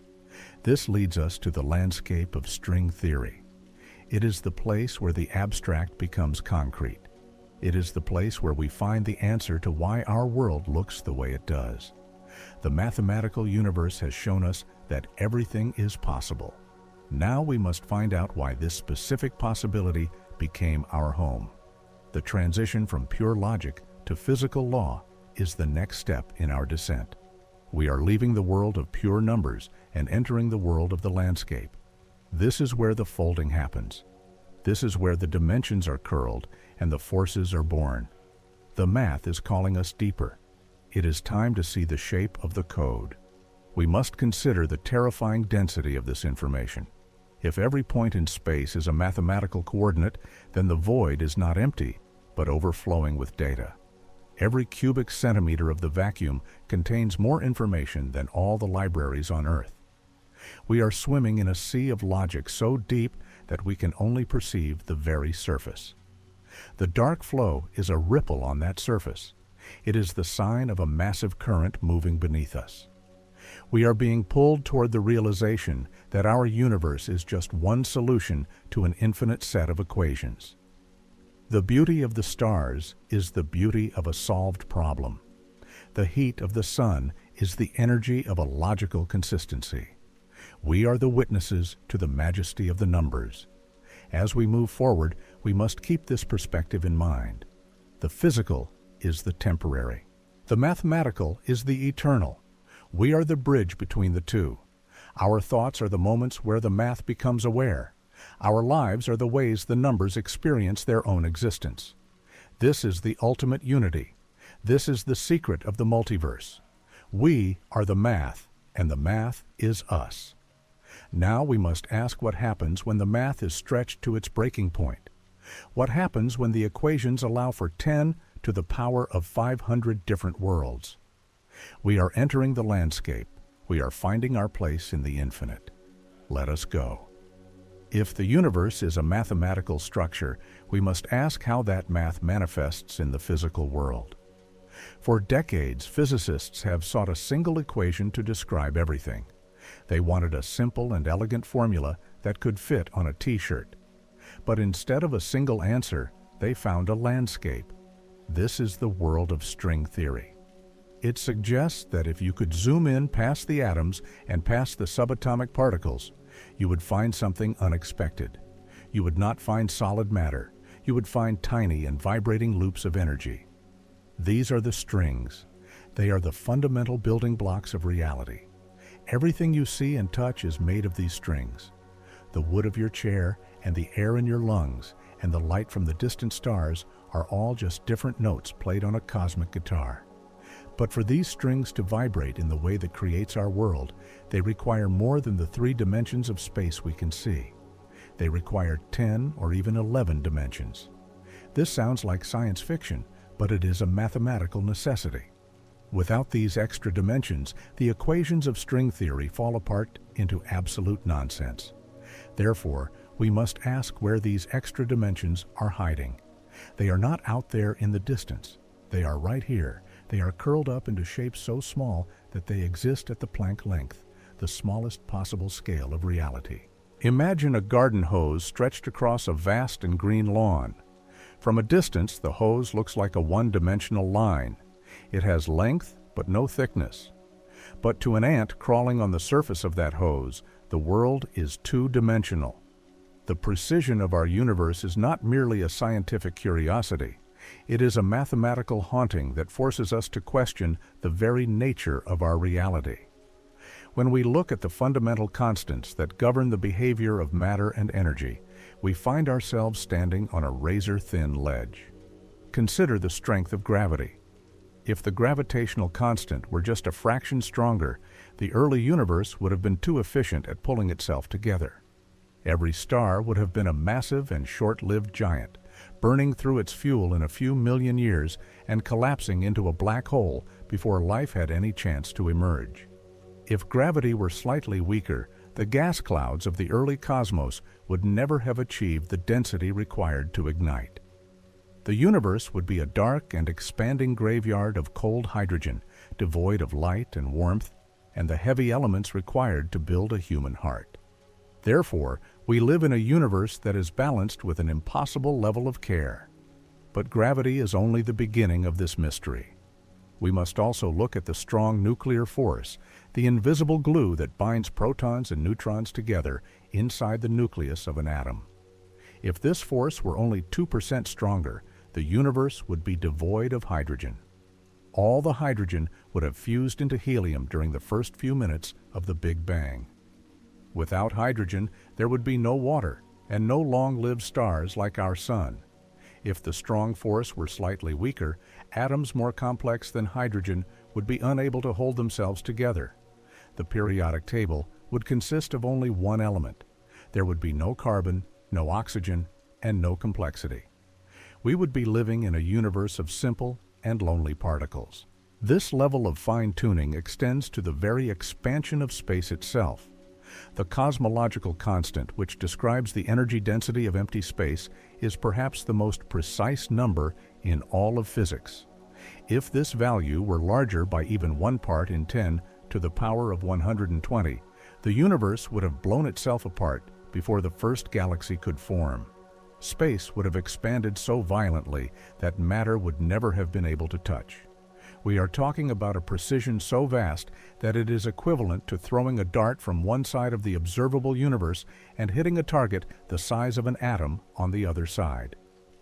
For many years, this precision was treated as a miracle. It was the ultimate proof for those who believed in a cosmic designer. But the theory of the multiverse offers a different and more chilling explanation. Carefully crafted masterpiece, but a single and random ticket in a cosmic lottery of infinite proportions. In this view, if we accept the statistical inevitability of our existence within a vast and indifferent sea of worlds, we must confront a consequence that is far more personal and far more terrifying than the mere scale of the cosmos. This is the concept of quantum immortality. It is a logical trap hidden deep within the mathematics of the many worlds interpretation of quantum mechanics. To understand this, we must return to the behavior of the wave function, that ghostly mathematical description that accounts for every possible state of a particle. In the traditional view of physics, when a quantum event occurs, such as the decay of a radioactive atom, the universe makes a choice. But in the many worlds view, there is no choice. The universe does not decide. Instead, it splits. It branches into 2 distinct and equally real versions of reality. In one branch, the atom decayed. In the other, it remained stable. This branching happens billions of times every second, within every atom of your body and every corner of the room where you are currently sitting. Now, consider a thought experiment known as quantum suicide. Imagine a device that is triggered by the decay of a single radioactive atom. If the atom decays, a gun fires and ends your life instantly. If it does not decay, the gun merely clicks, and you remain alive. To an outside observer, there is a 50% chance that you will die. They will likely see your life end. But from your own perspective, the story is entirely different. Because you can only experience a reality in which you are conscious, your awareness is physically incapable of following the branch where you cease to exist. Every time the trigger is pulled, the universe splits. In one world, you are gone, but in the other, you are alive and hearing the click of the empty chamber. No matter how many times the experiment is repeated, your consciousness will always, by definition, find itself in the version of the universe where the atom did not decay. You are effectively trapped in a corridor of survival.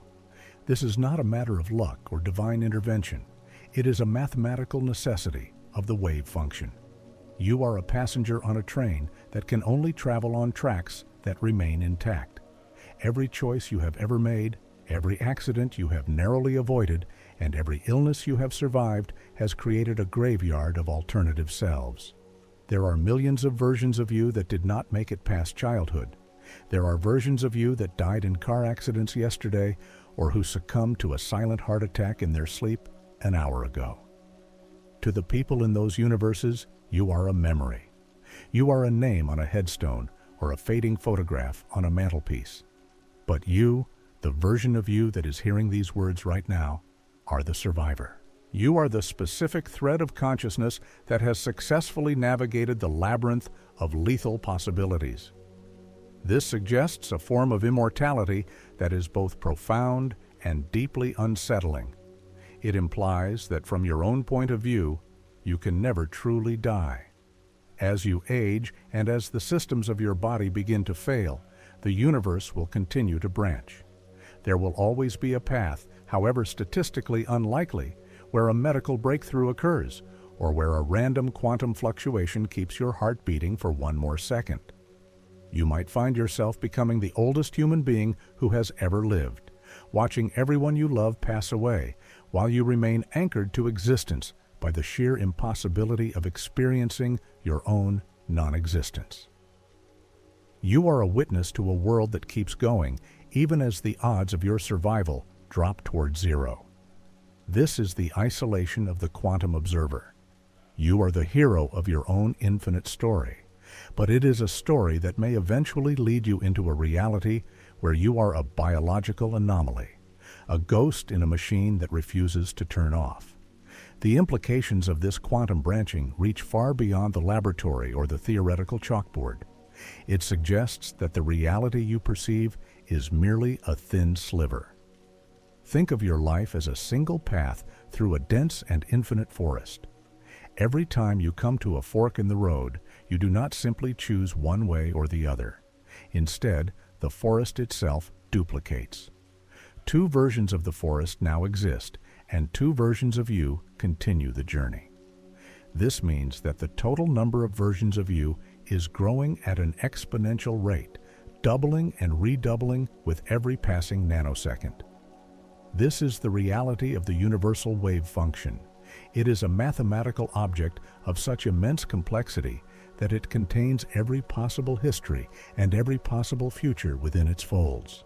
When we talk about quantum immortality, we are talking about the fact that your consciousness is a property of this wave function. Because the wave function never truly collapses, but only decoheres, the version of you that is conscious never truly disappears. It only becomes isolated from the other versions. You are like a drop of ink that has been dropped into a vast ocean. The ink spreads and thins, but it never truly ceases to be part of the water. However, the experience of being that drop of ink becomes increasingly strange as time goes on. You move further and further away from the versions of yourself that made different choices. You become a stranger to the other paths you could have taken. This creates a profound sense of cosmic loneliness. If there are infinite versions of you, then the idea of a unique self is an illusion. You are not a single point in space and time. You are a smear of probability across an infinite landscape of possibilities. This realization forces us to reconsider the value of our choices. If every possible choice is made by some version of you, then does it matter what you choose in this specific branch? The answer lies in the fact that you can only experience one branch at a time. Your perspective is the only thing that is real to you. Therefore, your choices define the specific universe that you inhabit. You are the architect of your own personal reality, even if you are building it within a city of infinite shadows. This brings us to the question of the transition between life and death. If the many worlds interpretation is correct, then the moment of death is not a transition into a void, but a final branching. It is the point where the version of you that can no longer sustain consciousness simply stops being a part of your subjective experience. You continue in the branches where life is still possible. But what happens when the physical limits of the universe itself are reached? What happens when the stars go out and the last atoms decay? Even in a universe of infinite branches, there must be an end to the complexity that can support a mind. This brings us to a terrifying realization. If you cannot die, then you are condemned to witness the end of everything. You will see the galaxies drift apart until the sky is black. You will see the last stars flicker and die. You will exist in a universe that is cold, dark, and empty, because your consciousness must follow the path where you continue to exist.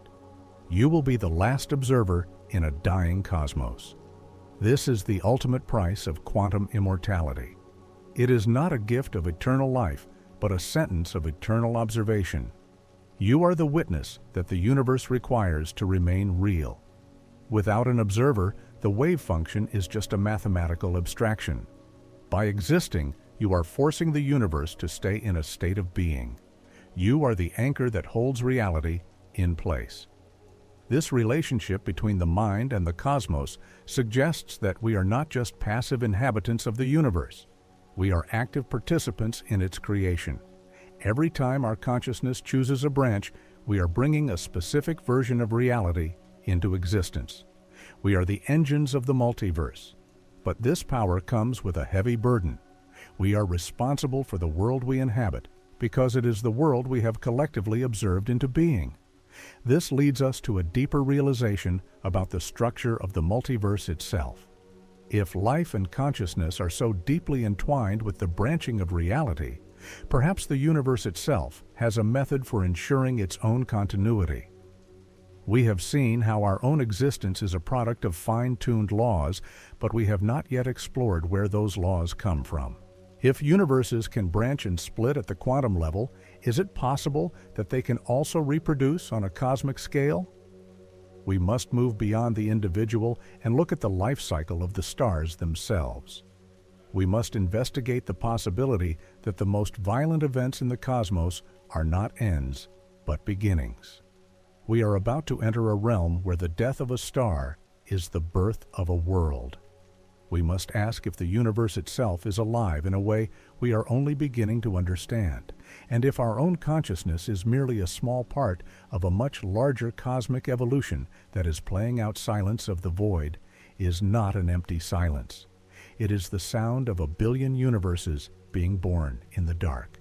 We must listen closely to the echoes of the stars, for they are telling us the story of our own origin is just beginning, and the next revelation will challenge everything you think you know about the nature of time and space. We must look into the abyss of a collapsing star to find the secret of our own survival. This is the path to understanding the true nature of the cosmic landscape. We must follow the light into the darkness. We have looked into the mirror of the self and seen the infinite versions of our own lives, but now we must turn our gaze away from the human scale and toward the titanic engines of the cosmos. If the many worlds interpretation provides a mechanism for the branching of paths, we are still left with the question of the origin of the paths themselves. We must ask if the universe is not just a random accident, but a participant in a much larger and more ancient cycle of life. This brings us to the profound and unsettling theory of black hole fecundity. For a long time, we were taught that a black hole is a terminal point. It is the place where the laws of physics are crushed into a singularity and where time itself comes to a halt. We imagine them as cosmic vacuum cleaners, scavenging the remnants of dead stars. But what if we have been looking at the process from the wrong side of the curtain? What if the black hole is not a grave, but an umbilical cord? To understand this, we must visualize the moment of a star's death. When a sun that is at least 20 times the mass of our own reaches the end of its nuclear fuel, it can no longer support its own weight against the crushing force of gravity. In a fraction of a second, the entire mass of that star collapses inward. The density becomes so extreme that space and time are warped into a bottomless well. At the very center of this well lies the singularity. In our current models, the singularity is a place of infinite curvature where everything we know about reality vanishes. But some physicists, most notably Lee Smolin, have proposed a radical alternative. They suggest that the intense energy and pressure at the heart of a black hole do not simply vanish into nothingness. Instead, they trigger a new expansion. They cause a bounce in the fabric of space-time. Imagine the singularity as a microscopic gateway. On one side, the star is collapsing. On the other side, a new space is being born. To an observer inside that new space, the event would look like a sudden, explosive expansion from a single point. It would look exactly like a Big Bang. Therefore, every black hole in our universe could be the birthplace of an entirely new universe, hidden away behind the event horizon. Imagine the interior of a black hole as a laboratory where the universe is experimenting with its own identity.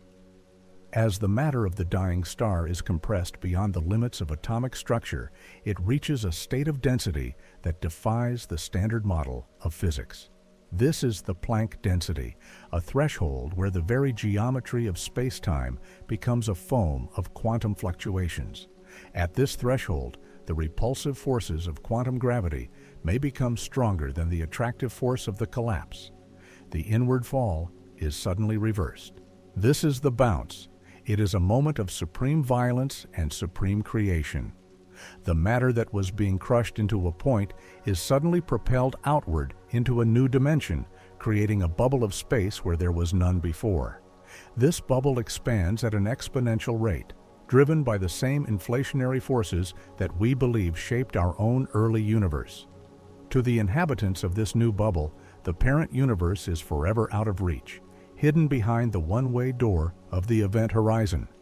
They would see a sky filled with the radiation of their own beginning, unaware that their entire reality is contained within a single point in an older, larger cosmos. This process suggests worlds, but a dynamic and evolving ecosystem. If we follow this logic to its conclusion, we must accept that our own universe is not the first, nor will it be the last. We are a single link in a chain of cosmic generations. This is the theory of cosmological natural selection.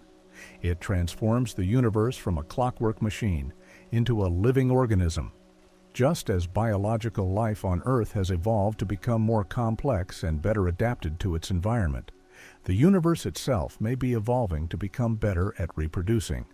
The physical constants that we find so mysterious, such as the strength of the electromagnetic force or the weight of the Higgs boson, may be the results of billions of generations of cosmic breeding. The universes that produced the most black holes were the ones that survived and multiplied. And because stars are the primary source of black holes, the multiverse became filled with universes that are very good at making stars. And because stars are the engines of chemistry, creating the carbon and oxygen and iron that make up our bodies, we find ourselves in a universe that is also very good at making life. We are a fortunate side effect of a cosmic reproductive strategy. We are the flowers on a tree that is trying to spread its seeds. However, this evolutionary process implies that not all universes are created equal. In the vast landscape of the multiverse, there must be countless sterile universes. These are the failed experiments of the cosmos. Imagine a universe where the force of gravity is slightly too weak. In such a place, stars would never form. The primordial gas would simply drift through the void, never coalescing into the burning furnaces that create black holes. Because this universe cannot reproduce, it becomes an evolutionary dead end. It exists for a time, cold and empty, and then fades away without ever passing on its physical laws to a daughter generation. Or imagine a universe where the strong nuclear force is too powerful. In this reality, stars would burn through their fuel in a matter of years, exploding before they have the chance to collapse into black holes. These universes are like organisms that die before reaching maturity. They are the cosmic equivalent of a species that cannot find a mate. Therefore, the fact that we exist in a universe that is filled with hundreds of billions of black holes is a powerful piece of evidence. It suggests that our universe is the descendant of a long line of successful ancestors. We are the children of a grandmother universe that was itself a master of reproduction. Our physical laws are not arbitrary. They are a set of inherited traits that have been refined over trillions of years of cosmic history. This realization changes our relationship with the black holes in our own sky.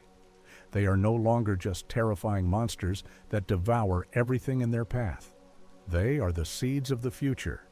Every time a massive star collapses in the Andromeda Galaxy or in the distant reaches of the Boötes Void, a new universe is being born. We are living in a cosmic nursery, surrounded by the births of new worlds. But if universes are born, they must also be subject to the passage of time. They must have a beginning, a middle, and an end. This leads us to consider the fate of the parent universe that gave birth to us. If our universe is the child of a black hole in another reality, then that parent reality must still exist somewhere on the other side of our Big Bang. It is a ghost world, forever separated from us by the geometry of the singularity. We can never visit it, and we can never send a signal to it, but its influence is written into the very fabric of our atoms. We are made of the mutated code of a dead or dying star from another dimension. This creates a sense of cosmic heritage that is both beautiful and haunting. We are not alone in the dark. We are part of a vast, interconnected web of realities that are constantly feeding and supporting one another. The multiverse is a living, breathing thing, and we are the witnesses to its growth. But we must also ask what happens when the cycle is interrupted. If universes have parents and children, do they also have a final end? Is there a limit to how many times a universe can reproduce? As the energy of the multiverse is spread thinner and thinner across an infinite number of daughter worlds, does the quality of the cosmic DNA begin to degrade? We are forced to wonder if there is a point where the stars can no longer form and where the black holes can no longer bounce. We must investigate the possibility that the multiverse itself is subject to a form of cosmic exhaustion. If the chain of reproduction is broken, the entire structure could collapse into a state of permanent stillness. This brings us to the next chapter of our journey. We must look beyond the birth of universes and toward the models of destruction and rebirth. We must ask if the Big Bang was truly the start of everything, or if it was merely the latest beat in a heart that has been pulsing for an eternity. We are about to explore the cyclic models of the multiverse, where the end of one world is the direct cause of the next. We will see how the collision of entire dimensions can trigger a new beginning, and we will ask what remains of the previous cycle when the fire starts anew. The story of the universe is not a single line, but a circle, and we are currently standing at the edge of the next revolution. Prepare to witness the eternal return, where time has no beginning and no end, and where the information of the past is the only thing that survives the fire of the future. The void is calling, and the answers lie in the rhythm of the cosmic pulse. We must follow the cycle to its conclusion to find the truth. The transition from the birth of baby universes to the concept of an eternal repeating cycle requires us to shift our perspective from the microscopic singularity to the macroscopic geometry of higher dimensions. We must move beyond the idea of a single beginning and embrace the possibility of a cosmic pulse. This is the heart of the cyclic multiverse model, often referred to as the ekpyrotic theory. In this vision of reality, our three-dimensional universe is not the entirety of existence. Instead, it is a single membrane, a thin sheet of reality floating within a higher dimensional space that physicists call the bulk. To visualize this, imagine two vast flat curtains hanging parallel to each other in a dark, empty room. You are an ant living on the surface of one of these curtains. You can move up and down, left and right, but you have no concept of the gap between your world and the other curtain just a fraction of an inch away. This gap is the fourth spatial dimension. For trillions of years, these two membranes drift through the bulk, separated by a thin sliver of nothingness. But they are not truly independent. They are linked by the invisible force of gravity, which is the only force capable of leaking across the gap. This gravity acts like a cosmic spring, slowly pulling the two membranes together. As the distance between them closes, the tension in the fabric of space begins to build. The potential energy stored in the gap becomes immense, a silent pressure that dwarfs everything in our known experience. When the membranes finally touch, the result is a cataclysm of unimaginable proportions. This is not an explosion from a point, but a collision across every single point in space simultaneously. This is the true nature of the Big Bang. The moment of contact is a flash of pure energy that floods both membranes. The kinetic energy of the collision is instantly converted into the hot, dense plasma of matter and radiation that we see in the earliest moments of our history. The membranes do not merge, they bounce. They recoil from one another, beginning a period of rapid expansion that we identify as cosmic inflation. As they move apart, the universe cools. The plasma condenses into atoms, the atoms clump into stars, and the stars gather into galaxies. From our perspective inside the membrane, it looks as though the universe began at a specific moment in the past. But in the context of the bulk, this was merely a single beat in an eternal heart. Therefore, the Big Bang was not the creation of space and time, but a transition from one phase of the cycle to the next. The history of the cosmos is not a straight line with a beginning and an end, but a circle that repeats forever. This raises a terrifying and beautiful possibility. If the cycle is eternal, then there have been an infinite number of Big Bangs before ours, and there will be an infinite number of Big Bangs after we are gone. We are living in the quiet, cooling period between two titanic collisions. We are the fleeting patterns of frost that form on a window pane between two winter storms. But the cycle is governed by a force we are only just beginning to understand. This force is dark energy. In our current epoch, we see dark energy as the mysterious pressure that is causing the expansion of the universe to accelerate. In the cyclic model, dark energy serves a much more fundamental purpose. It is the mechanism that prepares the membrane for the next collision. As the universe expands, it becomes empty and cold. The galaxies drift so far apart that the sky becomes a black void. The matter is stretched so thin that the density of the membrane drops to almost zero. This emptying is a necessary cleansing. It smooths out the wrinkles in the fabric of space, ensuring that when the next collision occurs, the new universe will start from a clean slate. Therefore, the heat death of our universe is not a final grave, but a period of gestation. When the membrane is sufficiently empty and flat, the gravitational attraction of the neighboring brain begins to pull it back across the gap. The spring begins to contract once more. This means that our distant future is already written in our distant past. The acceleration we observe today is the first sign that the cosmic spring is beginning to tighten. We are being pulled toward a future encounter that will once again turn our cold, dark vacuum into a sea of fire. This creates a sense of profound continuity. We are not a random accident in a sterile void, but part of a rhythmic process that has no need for a creator or a first cause. The universe simply is, and it always has been. But this leads us to a deeper mystery that challenges our understanding of logic itself. If the universe is a repeating cycle, what happens to the information from the previous world? Does every collision erase the memory of what came before, or does some ghost of the past survive the fire? In the biological world, evolution relies on the transmission of genetic information. In the cosmic world, the equivalent of DNA might be the tiny ripples in the fabric of space-time. During the collision, the quantum fluctuations in the membranes are amplified and imprinted onto the new matter that is created. These ripples are the seeds of the new galaxies.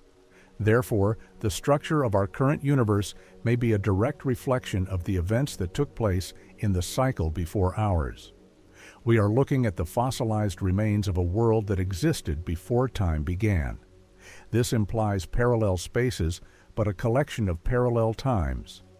Every cycle is a new experiment, a new variation on a theme that has been playing for an eternity. But we must ask if there is a limit to this process. Can a system truly repeat forever without losing energy or coherence?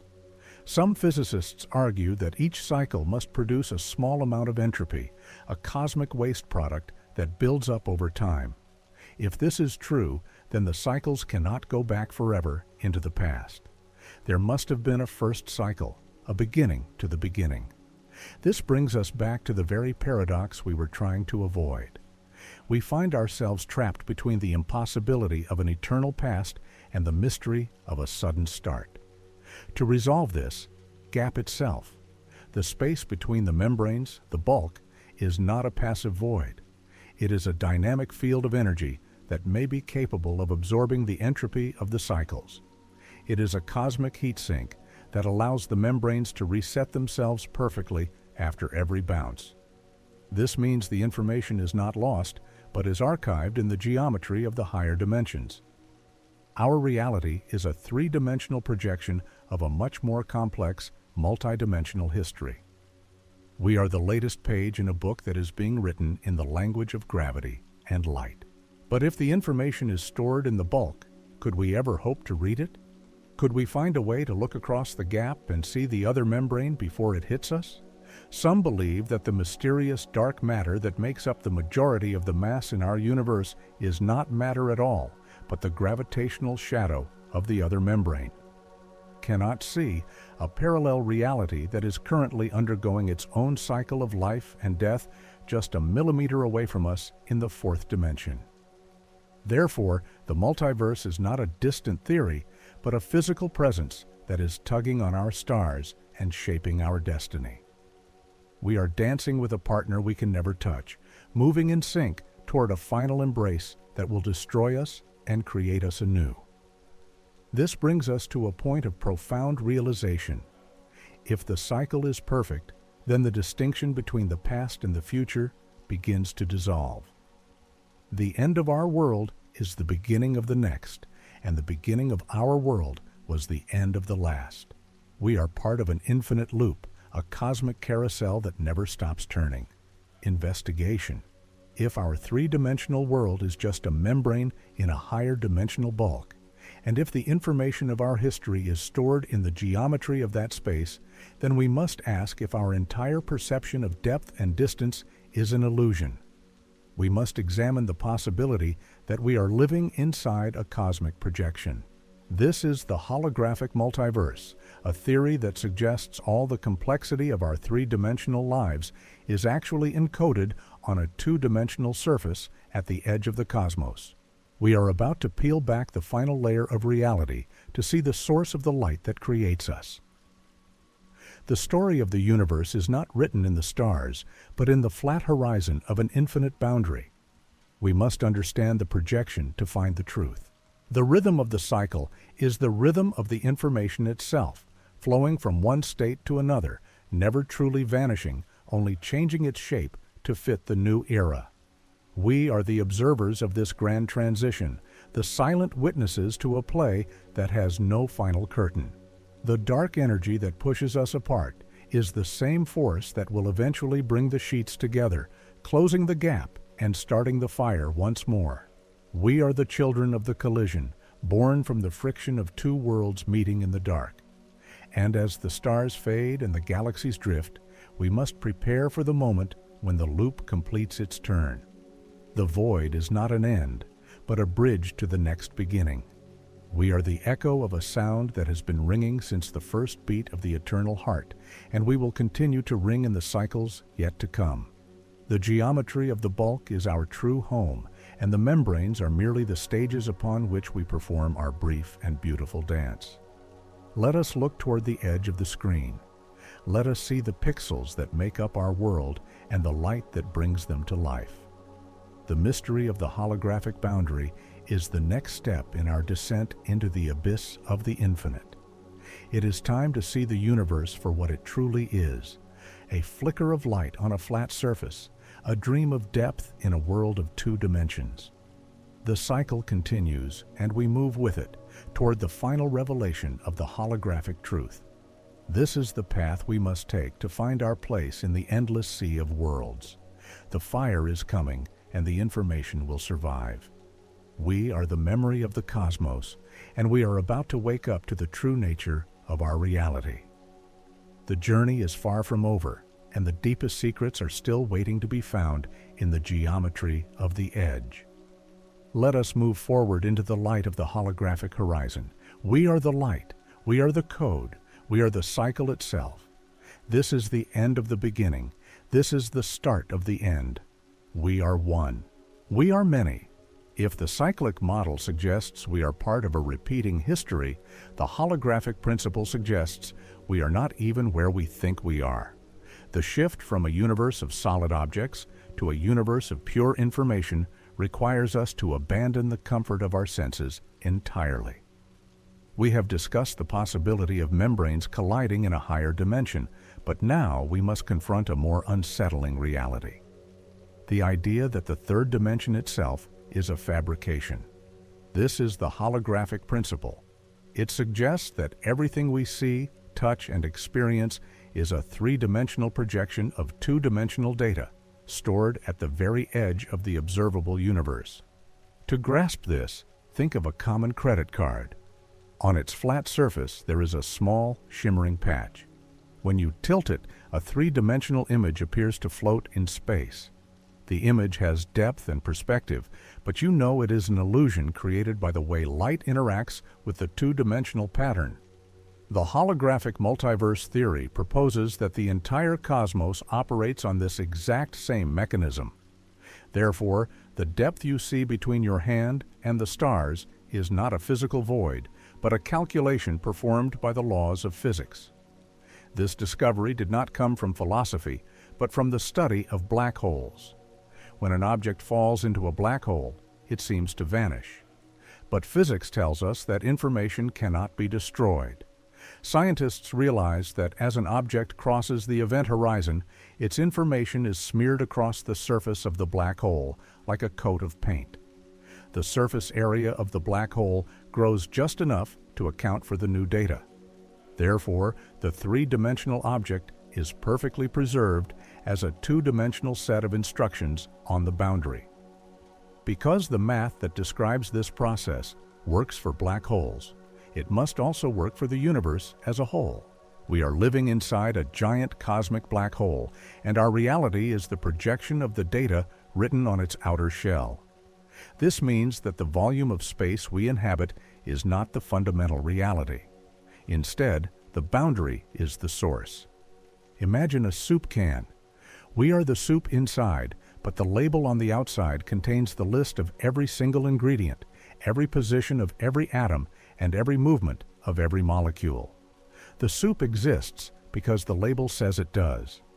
But if our universe is a projection, what does this mean for the multiverse? It implies that there is not just one label, but a vast library of them.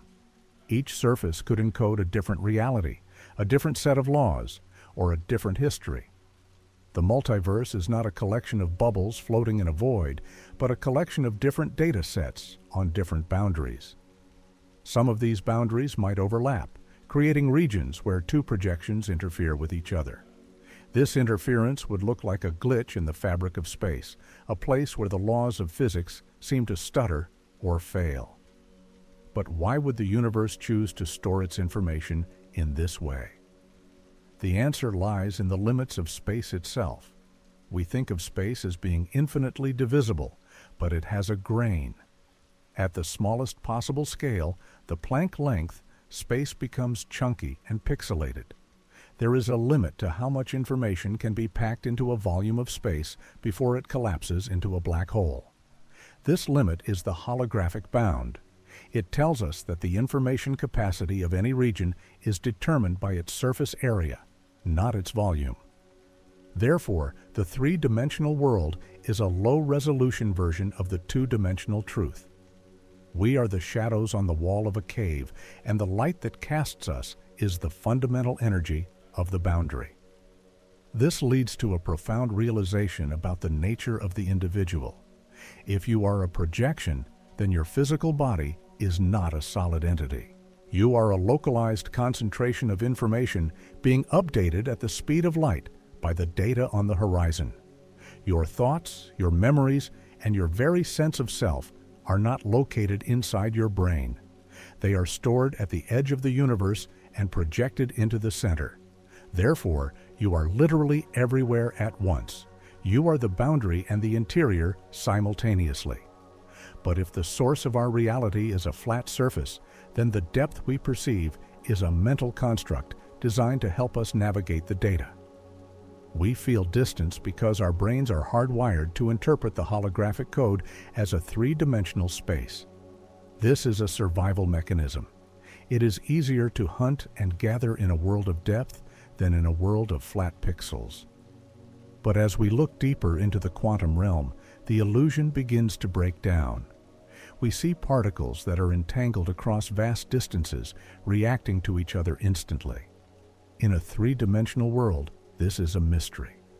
But in a holographic world, those two particles are actually right next to each other on the two-dimensional boundary. The distance between them is an illusion of the projection. Therefore, entanglement is not a strange force reaching across space, but a direct consequence of the fact that space does not exist in the way we think it does. This brings us to the most terrifying implication of the holographic multiverse.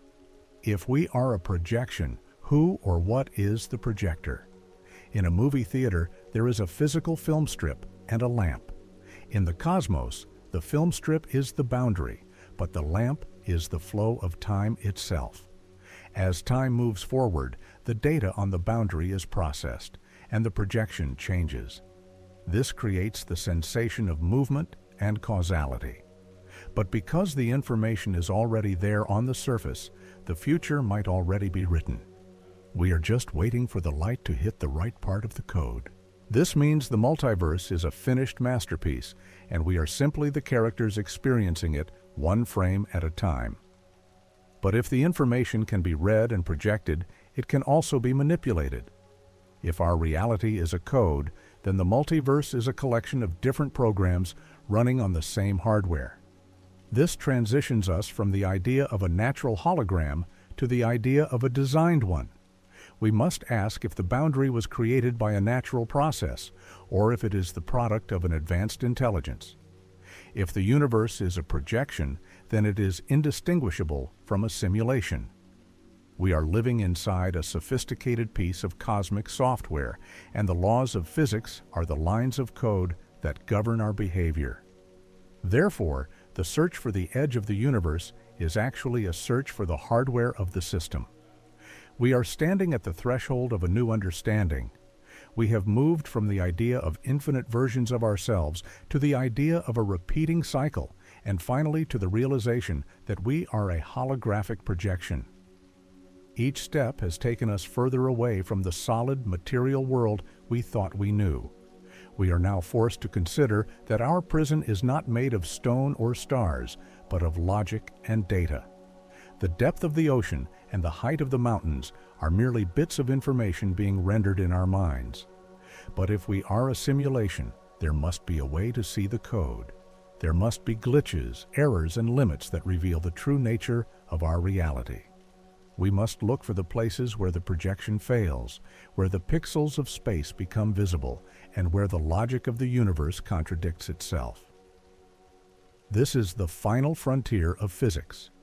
We are not just looking for new planets or new galaxies. We are looking for the exit. We are looking for the source of the light. The holographic multiverse has shown us that the world is a beautiful lie. Now we must find the truth that lies behind the screen. Because if we are the code, then we have the potential to understand the programmer. We are the universe trying to debug itself. We are the information that has become self-aware. This realization changes everything. It means that our choices are not just movements in space, but modifications to the data. We are the authors of the projection as much as we are the characters. But as we delve into the simulation, we must be prepared for what we might find. The truth may be more alien than any parallel world we have imagined. It may be that there is no programmer, only a mindless machine.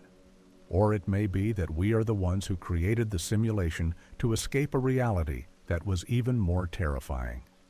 Into the heart of the machine. We will explore computer program, and we will look for the evidence that the world is a digital construct. The holographic boundary was just the beginning. The real mystery lies in the source. We are about to cross the final horizon. We are about to see the code that defines our existence. Let us descend into the simulation. Let us find the glitches that will set us free. The multiverse is a library of programs, and we are about to find out which one we are running. This is the end of the illusion of depth. This is the start of the digital age of the soul. We are the data, and the data is infinite. The projection is fading, and the reality of the code is beginning to emerge. We are ready to see the truth. We are ready to wake up. Let us go deeper into the abyss of the simulated multiverse. The light is changing, and the screen is about to flicker. The final revelation is near. We are not alone in the machine. There are others. There are millions of other simulations running alongside ours. We are just one thread in a vast digital tapestry. The holographic multiverse digital. It is the final step before we realize that matter is a myth. Information is the only thing that is real, and information is eternal. We are the signal in the noise. We are the ghost in the machine. Let us find the source. Let us find the truth. The journey continues into the simulated void. This is the holographic truth. This is the end of the world as we know it. This is the beginning of the code. We are the projection. We are the light. We are the one and the zero.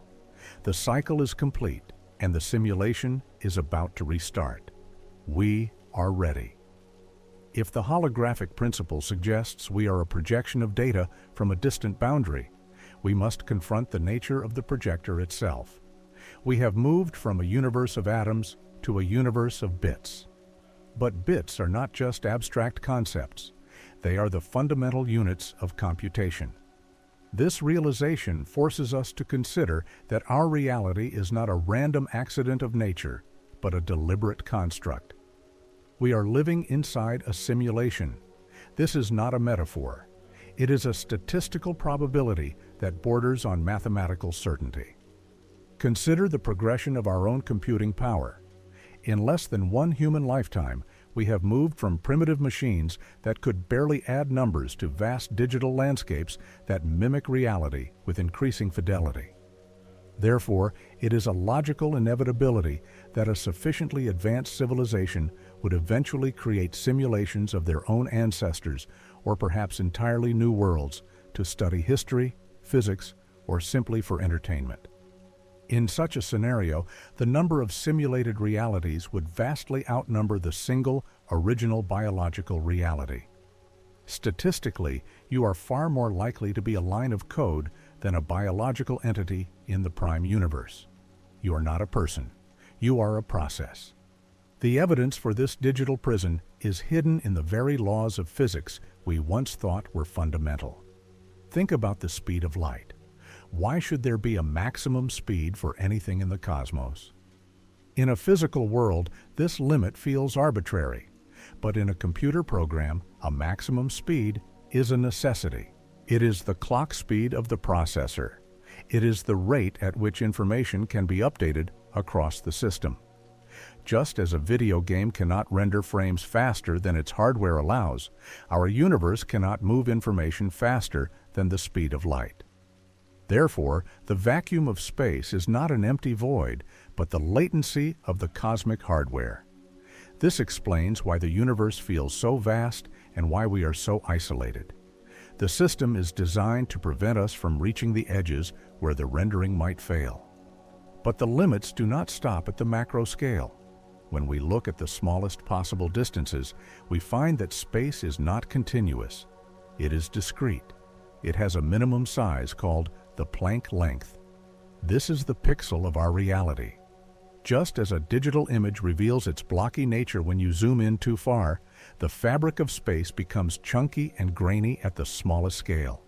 There is nothing smaller than a Planck length because the computer cannot address a memory location smaller than a single bit. This digital architecture explains the strangest behavior of the quantum world. Consider the double-slit experiment, where a particle acts like a wave until it is observed. In a traditional physical world, this is a headache for logic. But in a simulation, it is a brilliant optimization strategy. It is called lazy loading. To save processing power, the computer does not bother to render the exact position of every atom in the universe at all times. It only calculates the probability of where things might be. It is only when an observer, a conscious subroutine like you, interacts with a particle that the system is forced to resolve the data and render a specific result. Therefore, the universe only truly exists where you are looking. The rest of the cosmos is a low-resolution blur, a background texture waiting to be loaded. This makes the multiverse even more complex. It is not just a collection of worlds, but a collection of active and inactive processes. Your life is a sequence of rendered events in a sea of uncalculated possibilities. But if we are trapped in a program, we must look for the glitches. We must look for the rounding errors that occur when a finite computer tries to simulate at infinite complexity. One such glitch might be found in the way high-energy cosmic rays behave as they travel through the void. Scientists have noticed a strange cutoff in their energy, a limit that should not exist if space were truly empty. This is known as the Greisen-Zatsepin-Kuzmin limit. It suggests that the very fabric of space is interacting with these particles in a way that mimics a digital grid. It is the cosmic equivalent of a moire pattern, a visual distortion that happens when a fine detail is forced onto a fixed resolution. Therefore, the high-energy particles are bumping into the limits of the simulation's resolution. Another potential glitch is the fine-tuning of the physical constants. We have discussed how gravity, electromagnetism, and the nuclear forces are perfectly balanced to allow for life. In a natural universe, this is a miracle. In a simulation, it is a setting. It is a parameter chosen by the programmer to ensure the simulation does not crash or remain a sterile soup of hydrogen. We are the unintended or intended consequence of a specific configuration of variables. But this realization brings a chilling thought. If we are a program, then we are subject to the whims of the operator. The simulation could be paused, edited, or deleted at any moment. The end of the world would not be a slow heat death or a violent collision, but a simple command to terminate the process. This changes our relationship with the multiverse entirely. The parallel worlds are not distant places, but concurrent simulations running on the same hardware. There could be millions of versions of this exact moment happening simultaneously, each testing a slightly different variable. Perhaps in one version, gravity is slightly stronger. In another, the speed of light is slower. The multiverse is a grand experiment, and we are the data points.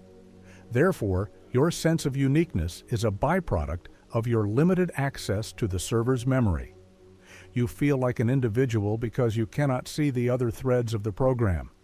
But if you could access the source code, you would see that you are a recurring function, a piece of logic that is reused across countless iterations. This is the horror of the digital soul. You are not a soul at all. You are a set of instructions.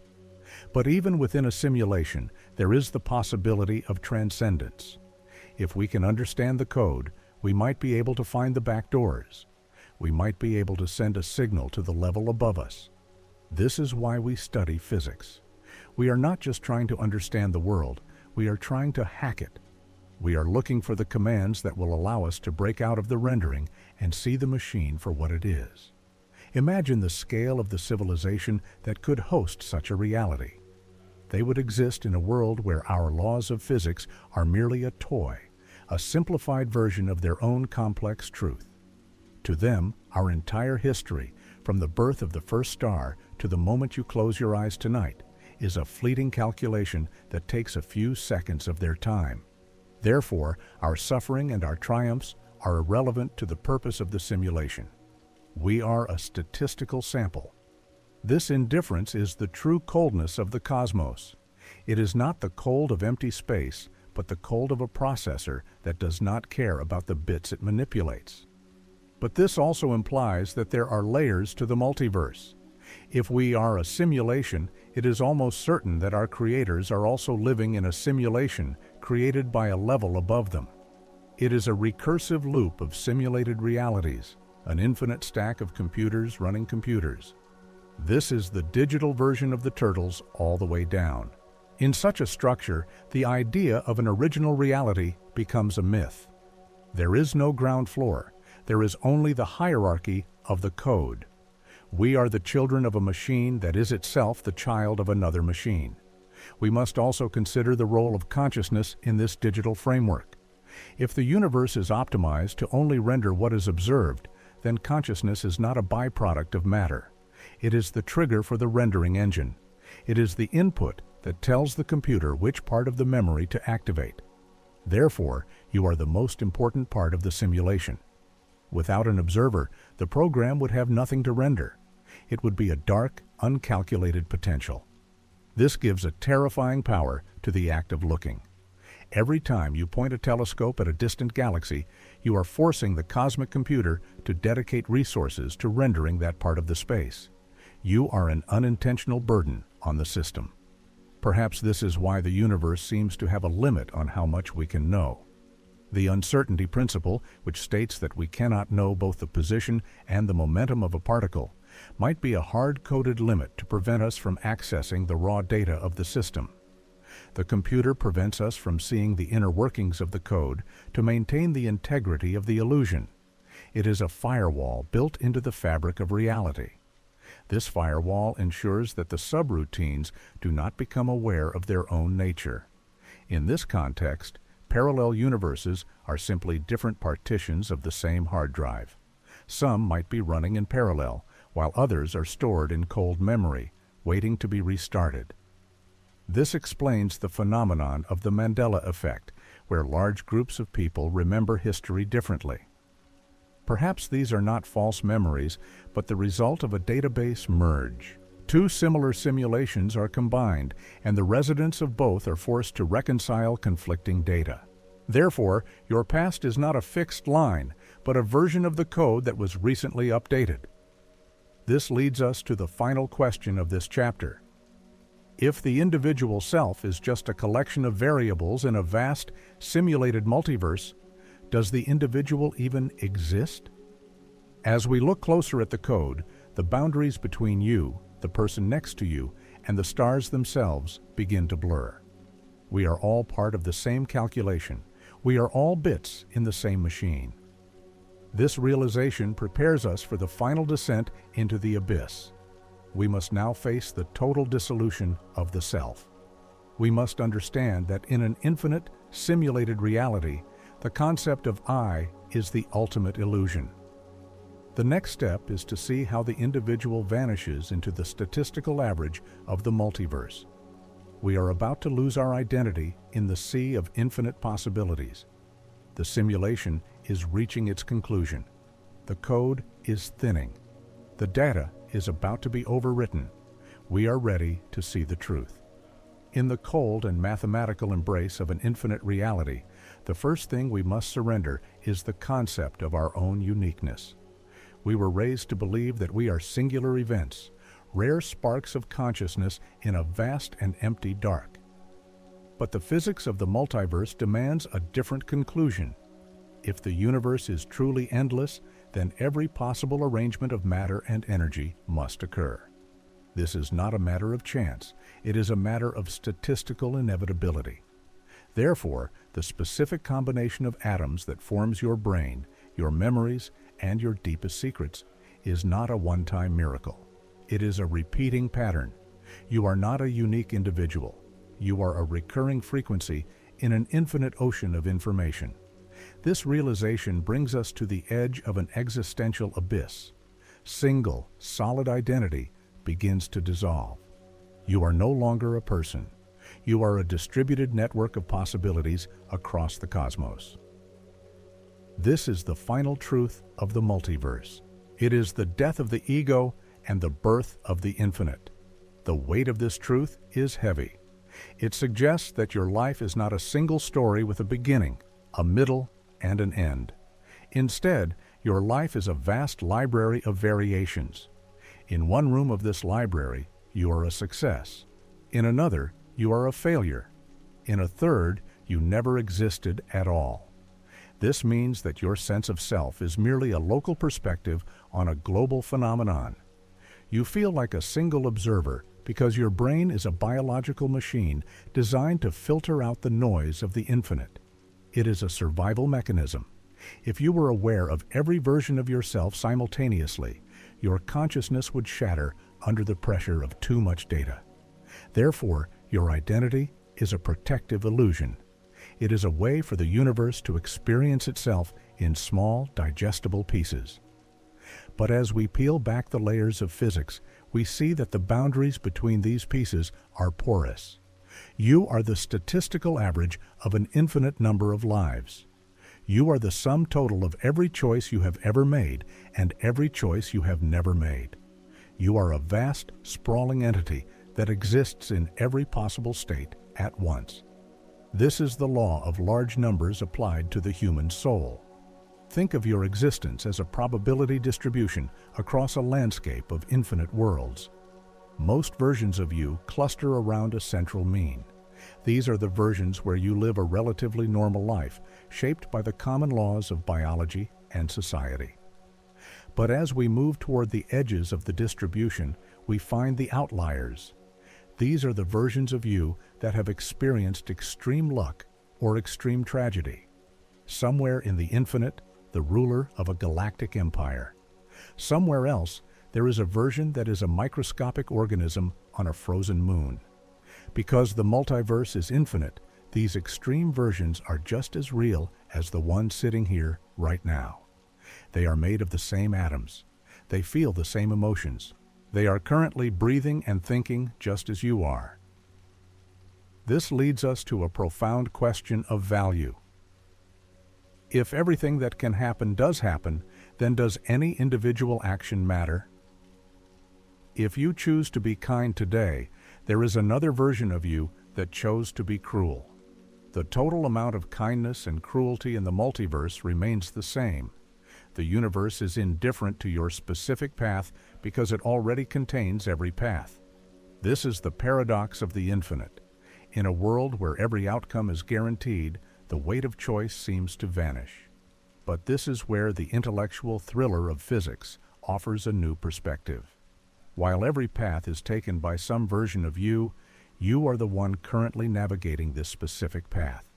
Your consciousness is the needle on the record. You are the subjective witness to this particular slice of the infinite. Therefore, the meaning of your life is not found in the outcome, but in the experience of the direction. You are the curator of your own reality. By making a choice, you are not changing the multiverse, but you are choosing which version of the multiverse you want to inhabit. You are steering your awareness through the branching tree of existence. This makes you a cosmic traveler. Every second of your life is a moment of navigation. You are selecting your home among the infinite stars. You are the pilot of a single thread in a tapestry that has no edges. The meaning is not in the destination, for there are infinite destinations. The meaning is in the movement. You are the motion of the infinite. We must also consider the persistence of this information. In a finite universe, when you die, your data is lost to the heat death of the system. But in a multiverse, information is never truly destroyed. It is simply redistributed. The pattern that makes you who you are is a fundamental part of the cosmic code. You are an eternal echo. Even if this specific body fails, the pattern of your consciousness continues in a trillion other branches of the reality tree. This is the logic of quantum immortality. From your own perspective, you can never truly cease to exist. There is always a version of the universe where you survived. There is always a version where the accident never happened, or the disease was cured.